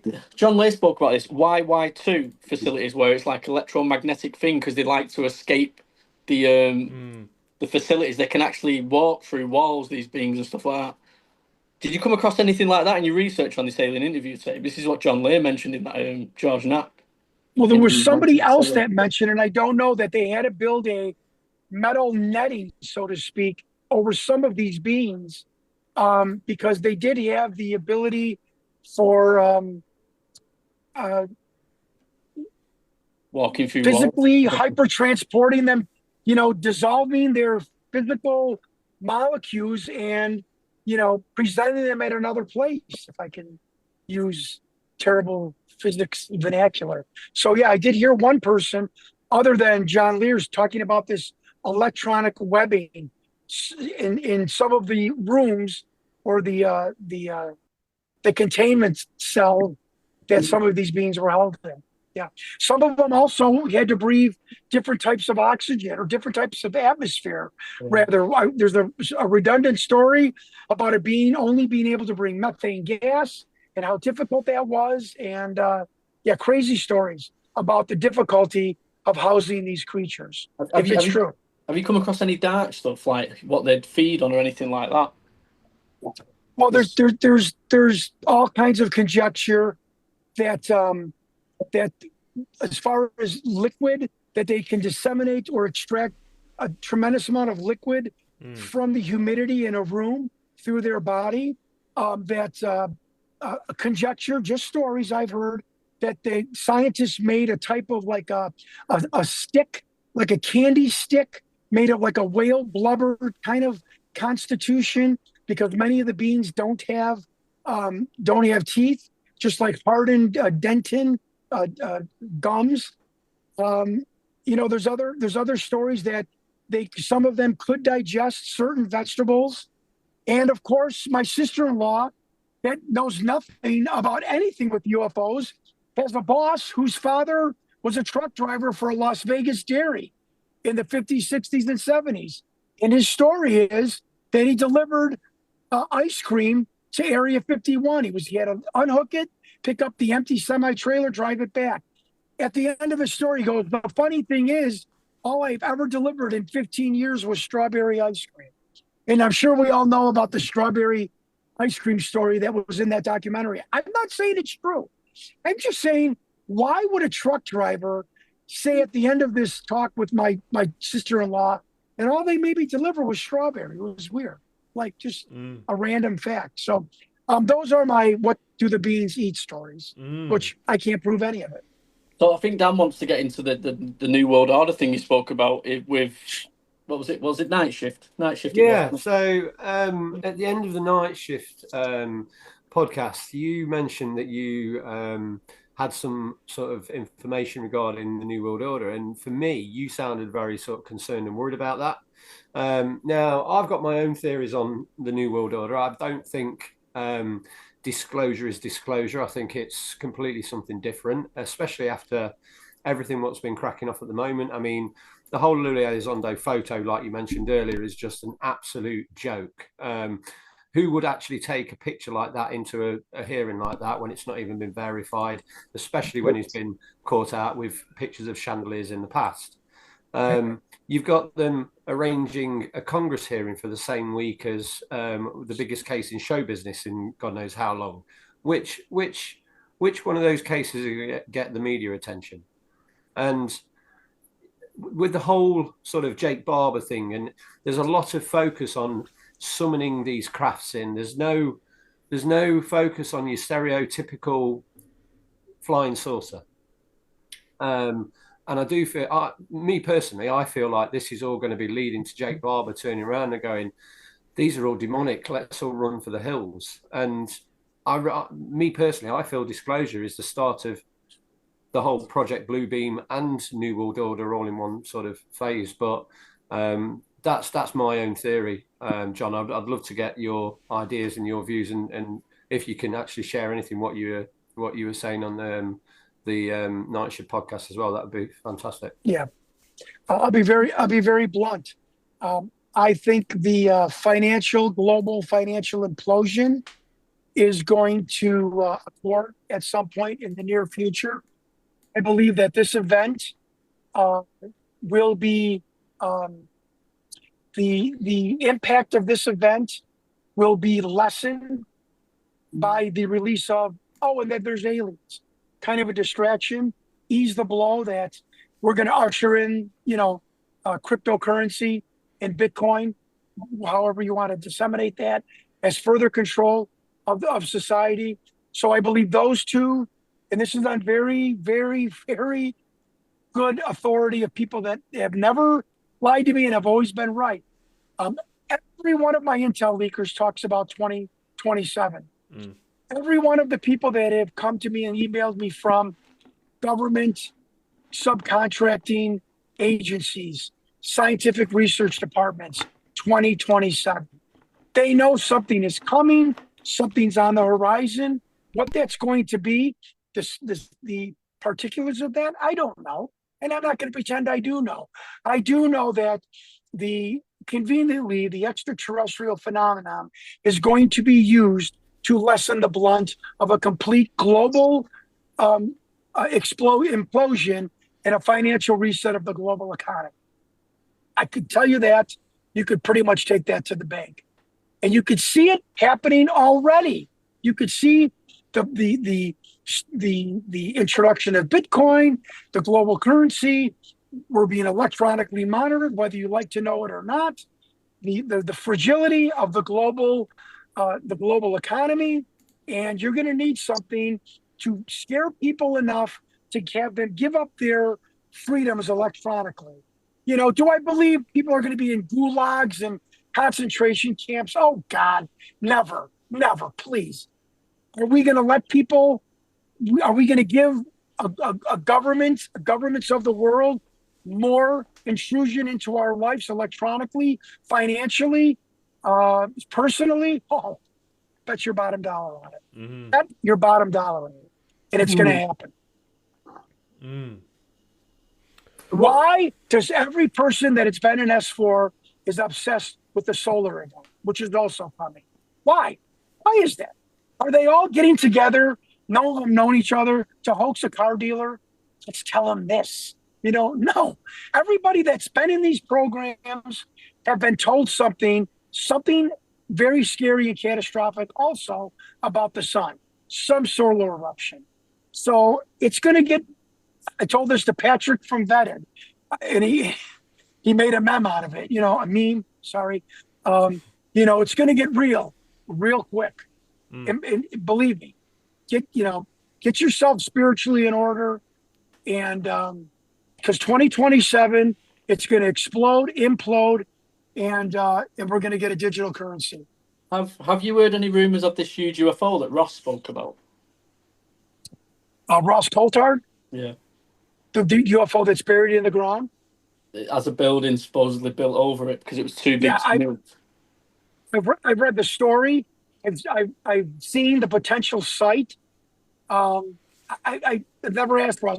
I emailed Ross probably once a month. Where was the potential we never talked site? about that. Where was the potential site? Northern Hemisphere, somewhere... Southern Hemisphere. Oh God, yeah, I get no. You have to understand the information. How much information I have in my head. It's a desert. It's New Mexico, Arizona, Texas. It's a desert thing, and from the picture, I just saw the picture, and it said alleged Ross Coulthard buried UFOs too big to move, and it had like and I could be wrong. I'm just telling you what I saw. I'm not vouching for it. It was a part of a dam or part of a government civil core engineering project, and they built an edifice over it. Was it in Utah? The only picture that I saw that said this could be it. Other than that, I've never talked to Ross about it. Never researched it. Interesting. I think you might be speaking about Utah. Are you on about Utah? Yeah, it was in the desert somewhere. I remember a sandy desert climate, and it talked about this masking as a civilian Corps of Engineers project. And I don't know if that's the UFO. You know, it could just be somebody seeing a really large edifice built in New Mexico, Arizona, Utah, Texas. If you knew the location, would you say it? Of course I would. I'd write anything. Yeah, there's so many people that know this location and they will not say it because they say it's a national security risk and it's used for laudatory purposes. Bullshit. I hate it. Bullshit. No, you're looking at the guy who had the only documentary in human history that gave you names, dates, facilities, code names of CIA agents, revealed the leaker, even though he was not the real leaker. I'm the only person that showed you the Bigfoot body at the end. At the end, I found the missing girl. No one in ufology is willing to give names, dates, facilities. I'll see you in the skiff. It's classified. Oh, kiss my ass. What do you think about the missing Not children? me. What do you think about the missing children that's been going missing over the decades? How do you explain that? I mean, is it really 200,000 children? Now I asked an FBI agent. He said, John, that's bullshit. Only around 2,200 children a year going missing in America. Like, that's a small number. But he goes, it's not in the hundreds of thousands. I don't know. I would really like to see an unvarnished truth about that. Somebody like, even though I don't particularly like her because she gets so much positive attention. Who's that girl with the dorky glasses? She writes books. She's a pretty good researcher. Pasulka, I think. No, not Pasulka. No, she's a young girl with weird 1950s pointed glasses. Pretty good researcher. I would like to see her research. What is the facts on this? Let News Nation or somebody like that really. Well, how many children are missing? I don't think it's aliens. I think it's a pedophilia network. That obviously the United States government is slowly uncovering. Yeah. 100%. My guess, my opinion. Could I be cheeky and ask you, is there anything that you could potentially disclose to us as on this channel that no one else has really known about before? Or is that a no-no? Nothing's a no-no with John. Well, I could give you the name of my main leaker. People would fall on their chair, but I'm never going to do that. Something I'll never do that. I will never do that. That's my journalistic integrity. Something that I've never said, never told people publicly. Oh my God! Are you reaching into that conspiracy? I'm sorry, my bad. I had to say. Okay, wait. I'm gonna think of it. No, but I want to say something funny. Do you know that counterintelligence agent Richard Doty has an 8mm film? Are you ready? Of him playing 5th Pee Wee football. That I gotta see. I go to Doty. I'm like, wait, can you say that again? He's like, yeah, I've got film of me playing midget football. I'm like, Rick, when I finally make it to New Mexico, we're gonna have a beer and you're playing that 8mm film. Okay, so that's my it's a live true stream it story. to us. Yeah. Oh my God. Shit. Just. Oh my God! Something I've never told anyone. I was yelled at by Colonel John Alexander once on the phone. Embarrassing. Oh, wow. I could be giving something away here.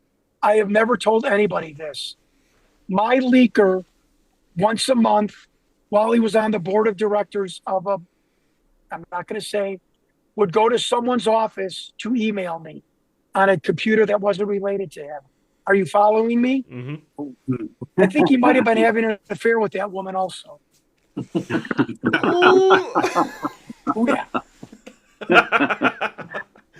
Appreciate that. Thank you very much. I should have fucking never said that. But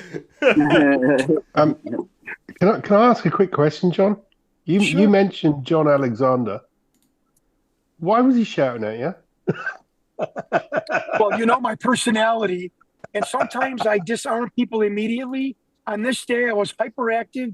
Jim Cornette, Jon Stewart, and he's like, "Good morning," and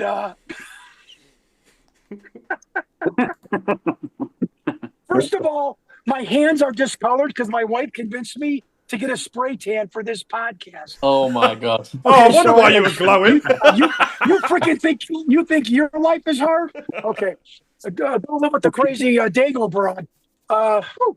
No, I'm kidding. I love my wife. Anyways, so he goes, "Good morning." I'm like, "Colonel Alexander, this is Jon Stewart from Chicago. I'm an alien investigator. I'm investigating S4. Can you tell me? Do you know if there's ever been any aliens there?" He's like, "Slow down. My God, you're coming at me a mile a minute." And he said, "What now? What are you asking me?" I said, "I've been investigating S4. What is S4? I said, "It's allegedly an underground facility south of Area 51 for the retention and examination of biological and metal off-planet material. That's absolutely crazy. Is there anything else you want to ask me? I'm like, do you believe in the alien phenomenon? I see. He's like, I really don't know who you are, and don't call me so early with these crazy questions and your type of personality that's shouting. Anything else? And I'm like, no. He's like, click. Linda Moulton Howe calls me the human fire hose. John, there's hey, UFO community. I'm the only friend you got. So love me or hate me, I'm all yours. John, is there anything you can tell us about Antarctica and what's going on down there? There's a lot of people asking in the chat. No, but again, the totality of evidence, the mosaic that has been built about Antarctica, starting from Colonel Byrd back in the 40s, the Buzz Aldrin bizarre text, we're all going to die or something. I mean, military people, subcontractors telling us about the weirdness, why the Nazis wanted to have a base there in the 40s. None of that makes sense. What makes sense is something freaking weird is going down there, or has gone down there, or is down there. If they find pyramids down there, you're talking about rewriting the whole global history. And that's why Graham Hancock, for whatever he gets wrong and whatever he gets right, he is ostracized. They don't want to rewrite global human history. They like it the way it is. And I think that's the biggest crux. We love Graham Hancock. Let me tell you something. I'm afraid, I'm speaking honestly here. I'm afraid to go to UFO cons and UFO conferences and stuff like that somebody will trigger me, my PTSD, and especially like about people that I'm endear that I am like their protector on the UFO playground. If I ever heard somebody picking on Graham Hancock in front of me or sit, I would kill them. I would bitch slap them into Mars. Oil driver. I've never met Graham, but I'm so protective. He's such a gentle, concerning, kind soul that is interested in finding the truth. And the same thing with Richard Doty. Freaking, I don't know what I would do if I saw somebody.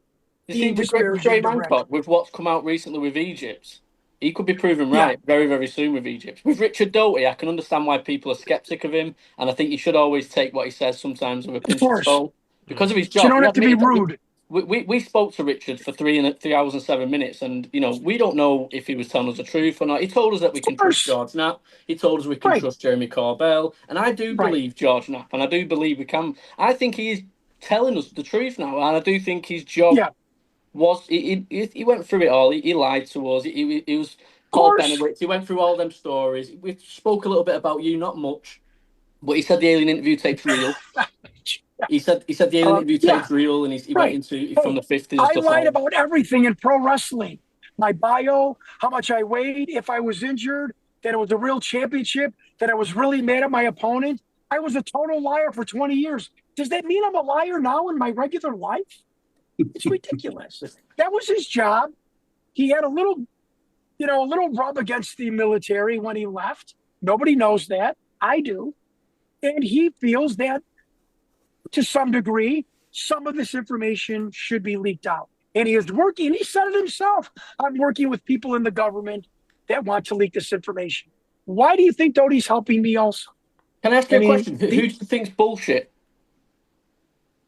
Who do I think is bullshit? Yeah, please. I want to know who Jon Stewart Who else I know? Not that he didn't work for the government, that he didn't know the agency correctly that he was working for. He didn't get correct his position or his stature with the agency, the overall seriousness of the agency, because we're trying to finding out it was a pet project, leaking fake photos. I like Lou. I think he's highly intelligent. I know he worked for the government, and him totally ignoring my alien interview investigation to the point where I would appreciate if he said, it's fake. It's fake. This is why it's fake.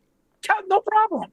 But to totally ignore my investigation and all the points of my investigation, knowing I'm just looking for the truth, to not even return my emails, he's an asshole. Lou, you're a fucking asshole. Who else out there? Have you reached out? And I think you're a nice guy. I think you're. Wait a minute. All right. I think you're hyper intelligent. I respect your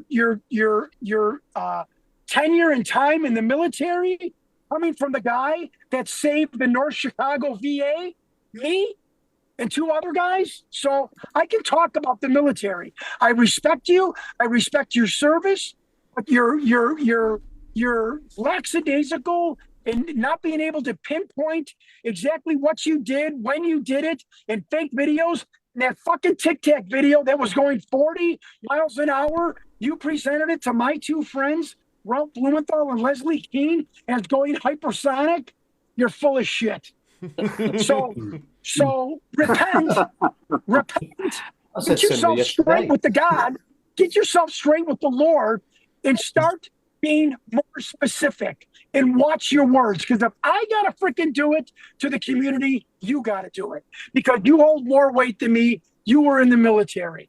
Get straight with what comes out of your mouth. The UFO community deserves that. I can see the American wrestler coming out in you there, John. It's fantastic. And I'll say that directly to his face. I just need Ed McMahon in the room, just to be stood there next to you. And I'll say that with his mic in your face. To Lou's face. I was about to flip my desk, mate. What do you think of Lou Elizondo owes the UFO community that bought his books and supported him. You owe us incredibly precision specificity, right? On everything. And if you can't deliver that,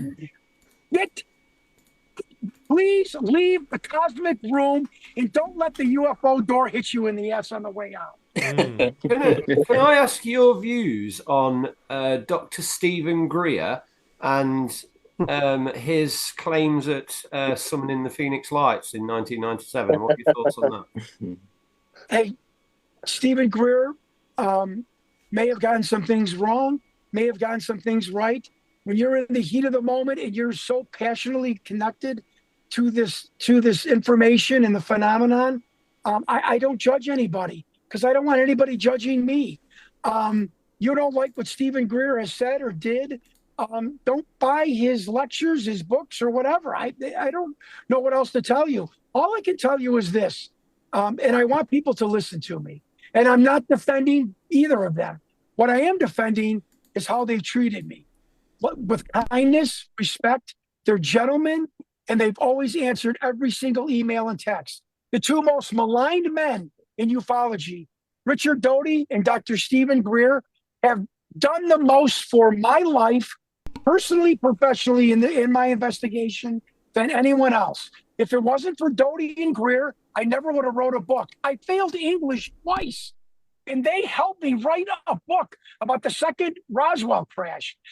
Doty and Greer, when I was struggling to put the documentary out, said, use my footage. Dr. Greer said, use my footage with Doty, and you can integrate it in your documentary. Don't worry about it. So 2 guys helped me write a book, and I'll be put out a documentary. I'm not about to malign either one of them. They've been incredibly kind, gracious with me, and patience, because you need patience dealing with me. And I cannot say enough about Greer and Doty. That's a total different answer to what we got with. Doty. Sorry, did he charge you for using that? Because we had somebody turn around and said that he offered to help them, but he wanted 50% of the annual revenue of their film. The only thing with money in Hollywood deals, this is a great quick story. Dr. Greer, I sat there, I sent him all the documentation for his tetrabyte disclosure. I sat there with him for a half hour, went through piece by piece calmly, and he will tell you to be calm. And that's good, because I need people to temper me.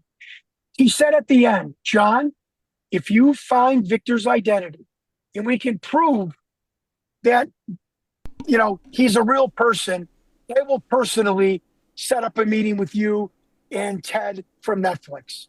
Not cut me in, not I want 50 grand. I want a part of the action. Just, I'm not going to put my head on not on the line to be embarrassed. If you find Victor's identity and prove it, I will literally get you a meeting with Ted from Netflix, the CEO of Netflix. So, pretty good guy, Dr. Stephen Greer. Pretty good guy. Love him. I love him to death. That's brilliant, mate. I just want to kind of backtrack back to the heart monitor situation because there's something that I want to kind of focus on there. I want to look into if there's any sort of data there, Morse code binary for you. I'll try that, and if I find anything conclusive, I'll send it towards you. Oh, please. That'd be incredible. And also, I want to kind of get your thoughts. Like, have you ever thought about that? If this is a form of communication that the alien or the ET at the time could kind of picked up that they were clocking on some sort of information, and that's why he was panicking potentially as well. Was that kind of a reaction? Well, another person, just conjecture, just his opinion, said that he felt that when the monitor blip started to go erratic, that was the being signaling the telepath, because there were telepaths behind the partition glass. That was signaling to the telepath, I'm communicating a thought to you. Because it wasn't ESP, it was thought projection. They would put the picture and the thought in your brain simultaneously. Wow. Allegedly. It's just something about it that's all one specific I've always been hyper focused on, because I've always thought that is there some sort of communication in that? Is it not just a heartbeat? Like, I don't know. But yeah, I'm going to have to delve into it a bit deeper. And the monk, do you know the monk in that video is still alive? One of our investigators visited him at the monastery in Vermont. Folks, I am not lying to you. 2 months ago, visited him in Vermont. He's 91 years old. He said that several brothers of that monastery have the gift, and they were used by U.S. intelligence for all sorts of intelligence missions. Most importantly, he said, a lot of us, he said, went to West Germany or East Germany for counterintelligence to help with interrogating alleged spies and alleged moles, and they were used primarily for that in West Germany during the 60s. And he's still alive. He's 91. His time has come. We showed his picture in our documentary, and he was the telepath in that room, communicating with that being, allegedly. Wow. And he said that the beings use what's called time sequence. Listen to me here. He said it was unbelievable. They're so far intelligent than us that simple concepts took hours and days to get them to understand, like minutes, days, times, weeks, months. The being, it took hours, if not days, to teach the being what an hour or what weeks and months were, because he said the being, and this took a long time for the government to understand, use what they extrapolated as time sequence, that this extraterrestrial species measured time through experiences. Right. And not linear minutes, times, months, weeks, years. Fascinating. I could even make that up if I tried. It was just, but that was the thing that struck that monk the most, of how hard it was to teach the extraterrestrials very basic human concepts, because they were so intelligent, perhaps thousands of years ahead of us in intelligence. Yeah. It's kind of interesting, like Catholics and stuff in that nature. Why is it usually like Catholics and things, or I don't know, like these type of religious priests and stuff, or monks? How are they connecting to these things primarily? Like, is there a reason for it? Well, I never told this on here's another thing I've never told anybody. So here's the story very quickly. There's remote viewing taking place in the early 60s in an intel agency. You pick one. And the remote viewer keeps seeing a building that's being built, a white building that's being built in, they figure out, Vermont. And the remote viewer keeps seeing men with this telepathic or ESP or also remote viewing gift. They keep calling it the gift. And the government sends a team to find this building. They find it. They realize it's a monastery and that they're building part of, whether it's new construction or they're adding on. And they talk to the people that run, the monks that run the monastery. And through months and years, find out that several brothers had this gift of telepathy, remote viewing, ESP, the gift of perception, the ability to conduct thought projection with extraterrestrials. And primarily they were used for telepathy or thought projection with the extraterrestrials. And what he said was counterintelligence missions, for lack of a better word, in Eastern Europe. It's just crazy. Mate, thank you so much. Dude, you've been amazing, John. I really appreciate all your answers, and you're just going at it like an absolute train, man. So I appreciate that. Anyone else? Does anyone else like to answer some questions? I just want to ask him, John. I always ask this to the people that come on. Are we going to get a Jon Stewart TikTok account, please? I made a solemn promise to my wife and to my therapist: no more social media. But my daughters, I'm writing I'm not even going to say that because you'll laugh at me, but I need to get some sort of a TikTok account professionally for what I'm doing in the segment in the entertainment industry, but it's not going to be under my name or anything like that. But yeah, I'm done with social media. The people from Reddit and X have destroyed my brain. This is why I promote TikTok, because we're not like X. We're not like X. I know that. I know that. It's too much like... there's a war going on X. Yeah. There is a war going on. There's disinformation on X, and they're playing off against each other. I even think that disinformation people are fighting against other disinformation people. Oh, sure. Giving people, oh, you believe this guy, but both of them are bullshit. So I try and steer people to this. If I go on TikTok, it'll be through my agent. And I'm not being Joe Hollywood. I'm just saying it'll be through my agent or one of my daughters. We can help you if you come on TikTok. We can certainly help you get the followers up and get yourself seen. Okay, cool. Think about it. I will definitely look you up if that needs to happen. Have you got anything you want to promote? People, the documentary is still up and running. Again, folks, there is nobody in the history of ufology that gives you more names, more dates, shows the faces, shows the monk, shows what I thought was my main leaker, my main whistleblower, Standale, Victor, talks about Victor, shows you Victor's picture, shows you a CIA agent named Spartacus, who was one of the instrumental people with this extraterrestrial program. We give you the dates, the codes, the names of these facilities south of Area 51. There's no one in the UFO community that has done this. When you're done with this documentary, you're not going to go, I wish John would have. No, I give it to you all. And that's just going on huntingvictor.com, our website, and you'll see the pay-per-view link. It's $8. It's like buying me a cup of coffee. Brilliant, mate. Can I ask you a question, John? Can I ask you a quick question, John? Oh, sorry. Do you know if Bill Moore's still alive? I just asked Rick Doty this 10 days ago, if you believe it or not. We believe that he still is alive, either living in France or in an unknown disclosed place in California. And he is not Victor. He does not have the facial structure of Victor. Victor has no upper lip, looks like fetal alcohol syndrome. He's got kind of a bigger jaw. I have the picture, the artist rendition of what the director said Victor looked like, also matching up with the Reddit photo. It's not Bill Moore, although Bill Moore was a perfect candidate for being Victor. He is not Victor. Do you think there's definitely a conversation there, though, if we can get hold of him to have a conversation, see? Do you think he'd open up?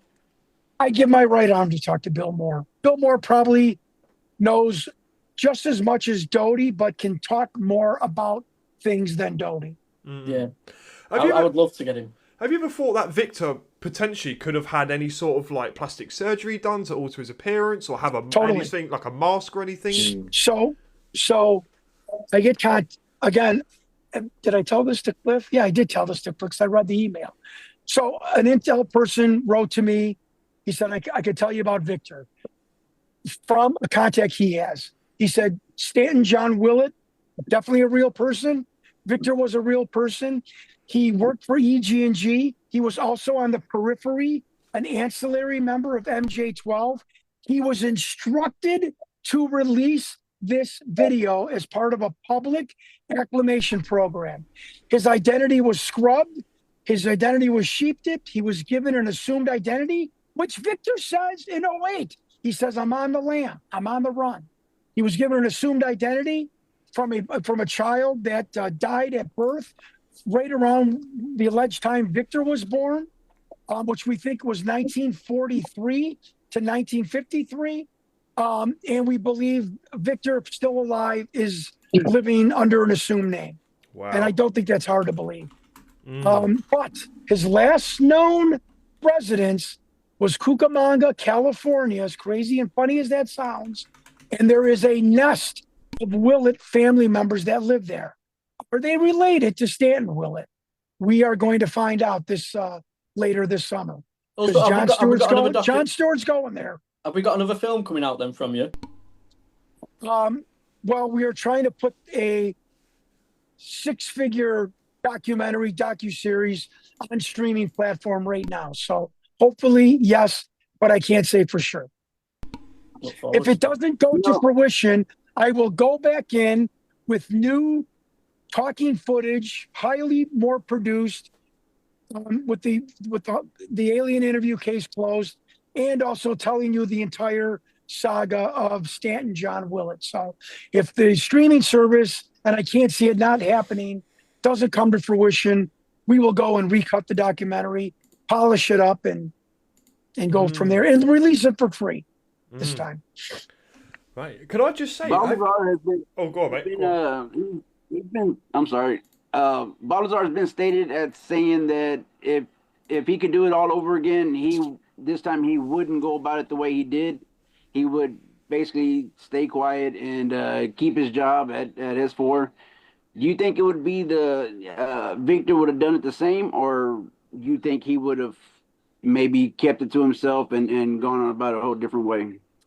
That's a great question. I think they picked Victor because they knew he was disgruntled, because they knew he felt this information, part of it should be released to the public. So I think as a way to pacify Victor, they let him release it. Yes. Yes, absolutely. And I think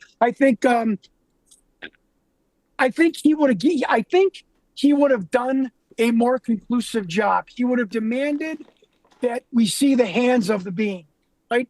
Or the being walking into the room. Wouldn't that have solidified that it's not a puppet?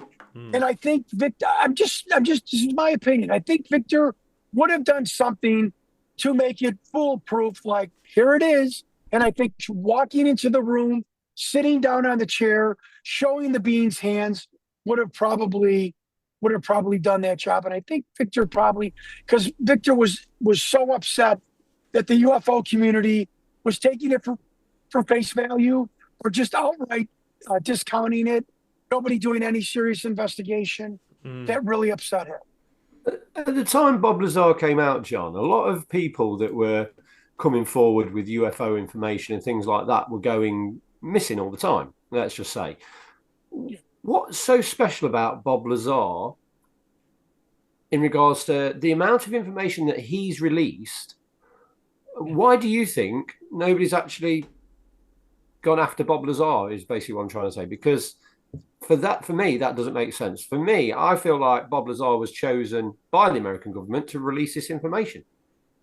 Well, it was recently spoke about he could have been an MK Ultra victim by Hal Putter on Joe Rogan. I believe there is a chance that Bob could have been helped, cajoled, guided to release this information. Outside chance. But then again, I go back to my old school, the simplest explanation. The simplest explanation is Bob knew he was working on some really freaky, secretive stuff. They stopped calling him to come out there, and he got worried he was going to get whacked. And they stopped calling him because his wife was having an affair. Simple explanation. Not that Bob was looking at a bean or No, they just couldn't trust Bob anymore because his wife was screwing a flight instructor. So they cut Bob off. The security guard that came forward 8 years ago to Wendell Stevens, forget about whether you believe it or not. Why did he come forward? They cut off his debit card. Not he wanted to save the world. Money. Simple explanations, folks. They're stopped calling me. I think they're going to kill me now. No. So Bob came forward because he thought they were going to kill him. They didn't kill him because he was too hot. He was too public, too visible, which was smart by Bob Lazar. And I believe for many people that there were people in the government that wanted this disclosure, that wanted this information leaked, and they did a hands off to Bob Lazar.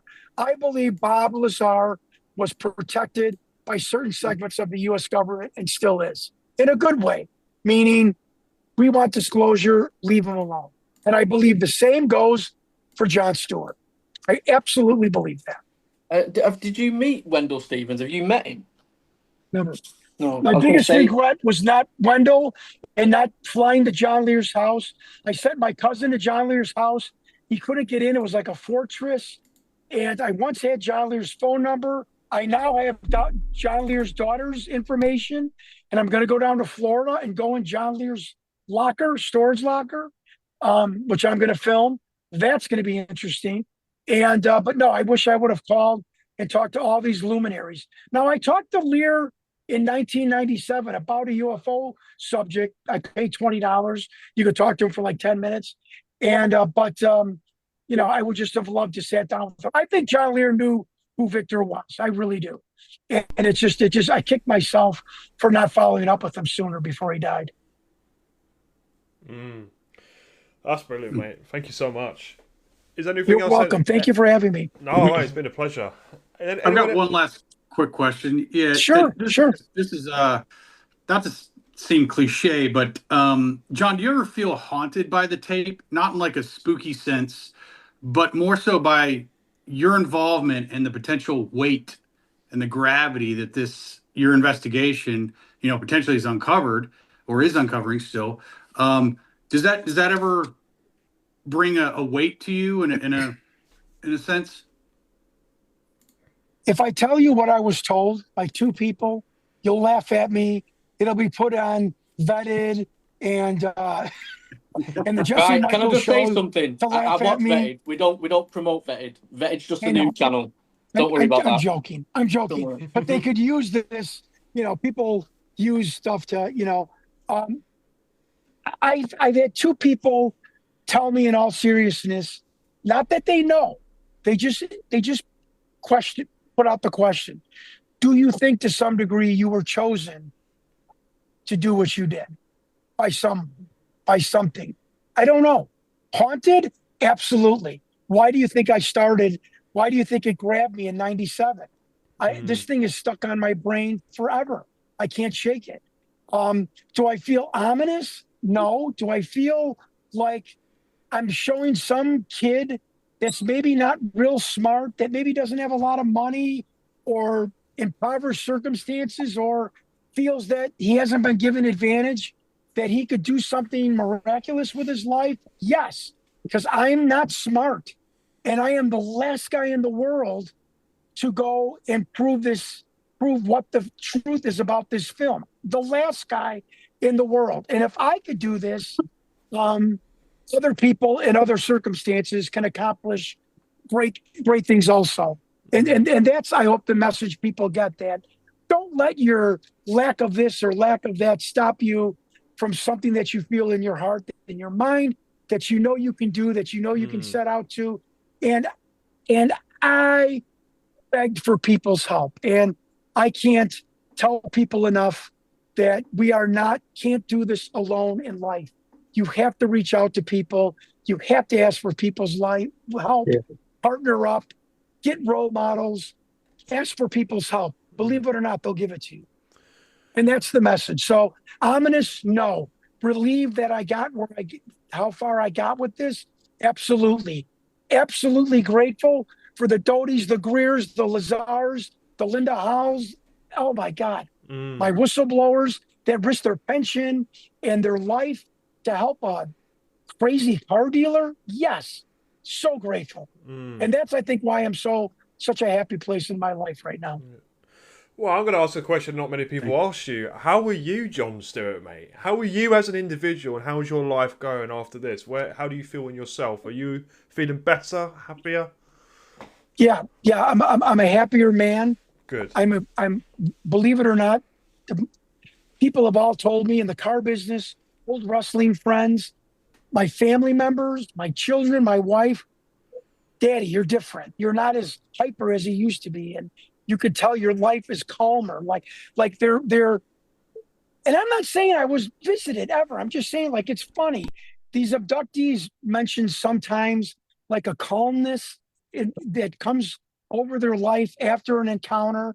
And I don't know, just after doing this, there is a calmness and a satisfaction and a weird happy complacency that has permeated my life. I can look you in the eye and tell you I am the happiest I've ever been. And that's coming from a guy that's done some pretty fun and exciting things with his life, like wrestling and running for governor and, you know, the automobile industry. I've done some really exciting things. I'm the happiest I've ever been. And I think it has to do a lot of what I went through in this investigation, that I came out on the other side, that I literally risked my life, and that I think the world, the people will be better off. And just a little part in my little segment is going to help out people finding the truth about this, which is all I've ever wanted to do for people of this country, is just to help them find, and myself, to find the truth. Yeah, man. Helping us in the UK as well, John. You're helping us in the UK. Absolutely, man. Of course. I love the UK. I tell everyone, when I was over there, I went all over London, Nottinghamshire, Sheffield, Liverpool. Great football team in Nottingham. The nicest people on. I've traveled around the world. I'm not saying this, and I'm not being glib. The nicest human beings in the world are in England. You people are unbelievable. How kind you are. It's unbelievable. John, if you ever come over here, mate, just let us all know. We'll all meet up with you. We'll have a beer, mate. We'll go. I've just got one last quick question for you. Could you tell us what your wrestling name was and what your finishing maneuver was? Yeah, I started off as the Beach Boy with the WWF in '87, and I became the illustrious Johnny Stewart. And my finishing move nobody ever mimics it. Instead of a cross body block, right? I shoot the guy into the ropes. Instead of giving him a cross body block where I hit his body with my chest, I move over and I hit the underneath of his chin with my flying knee, but as a cross body block. Oh, and if the opponent took a good bump, it looked explosive, and nobody's ever mimicked it. So yeah, that was my finishing move. You look in good health. You see a lot of these wrestlers nowadays. The knees have gone, the hips have gone. They can't walk hardly. You're looking good, Nick. So no drugs, literally no recreational drugs, no prescription pain medication, no narcotics, very little drinking, and I've never tried a cigarette. I'm not saying I'm a saint, but I'll tell you what, the no smoking and the no heavy drinking, that has served me well. Yeah. High on life, baby. just on your wrestling career, what was your favourite match, and who would you say the biggest name in wrestling was that you fought in that era? Because I heard you mention Arn Anderson back. I would say my biggest match. I wrestled for the light heavyweight championship of the world on ESPN in '90. That was against Buck Sumoff, who is in prison right now. So I don't. But to wrestle for the light heavyweight championship, I was only 22 years old. I was still in college. I think it's a pretty big deal. But my biggest match was Sergeant Slaughter on the ESPN main event. When I wrestled him in '90, he was a pitch man for Coca-Cola. You could buy kids' party supplies with his logo. He was on the G.I. Joe commercial. I mean, this guy was the top tier in wrestling. Right after he wrestled me, he main evented with Hulk Hogan on WrestleMania. So that was my top match ever, was Sergeant Slaughter. You also said you wrestled Bret Hart. Have you wrestled Bret Hart? Yes, I wrestled Bret Hart and that's Jim the biggest one. Surely that's the biggest one. Bret Hart. Well, I wrestled the $1 Million Man too. But as the Beach Boys, my partner and I wrestled the Heart Foundation. Brett was so nice, such a great guy, great worker. I like him. Great worker. We had Jason Sands on the other week, and we had Lenville Logan, and I nicknamed him friend of mine. I nicknamed him the Dudley Boys. The Dudley Boys. That's what I nicknamed them. Yeah, right. Yeah, Jason Sands a great guy. Great. Right, I'm going to say, if we ever meet up in person, me and you are going to have a wrestle for disclosure, all right? Let's do it. Couple of beers, we're going in. Let's do it. Thanks for having me on. Oh, mate. I really appreciate it. I wish you all the heart. It's a pleasure, John. My orange Cheers, hands. John. Yeah, no, much appreciated, John. Really do appreciate it, and it's been really good to talk to you. Get a TikTok, mate, so we can have more chats for you over the coming years.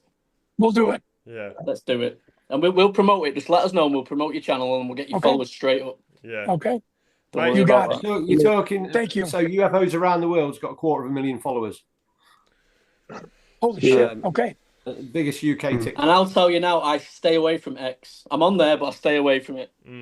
Smart man. I've asked Ashton Forbes to come on here. He's coming here. Jason Sanders coming here. Who else have we got on here, guys? We've got Lamble's here. Jason's here. Even Jason's here. We've got so many people. We try and get over it. Do you guys remember the scene?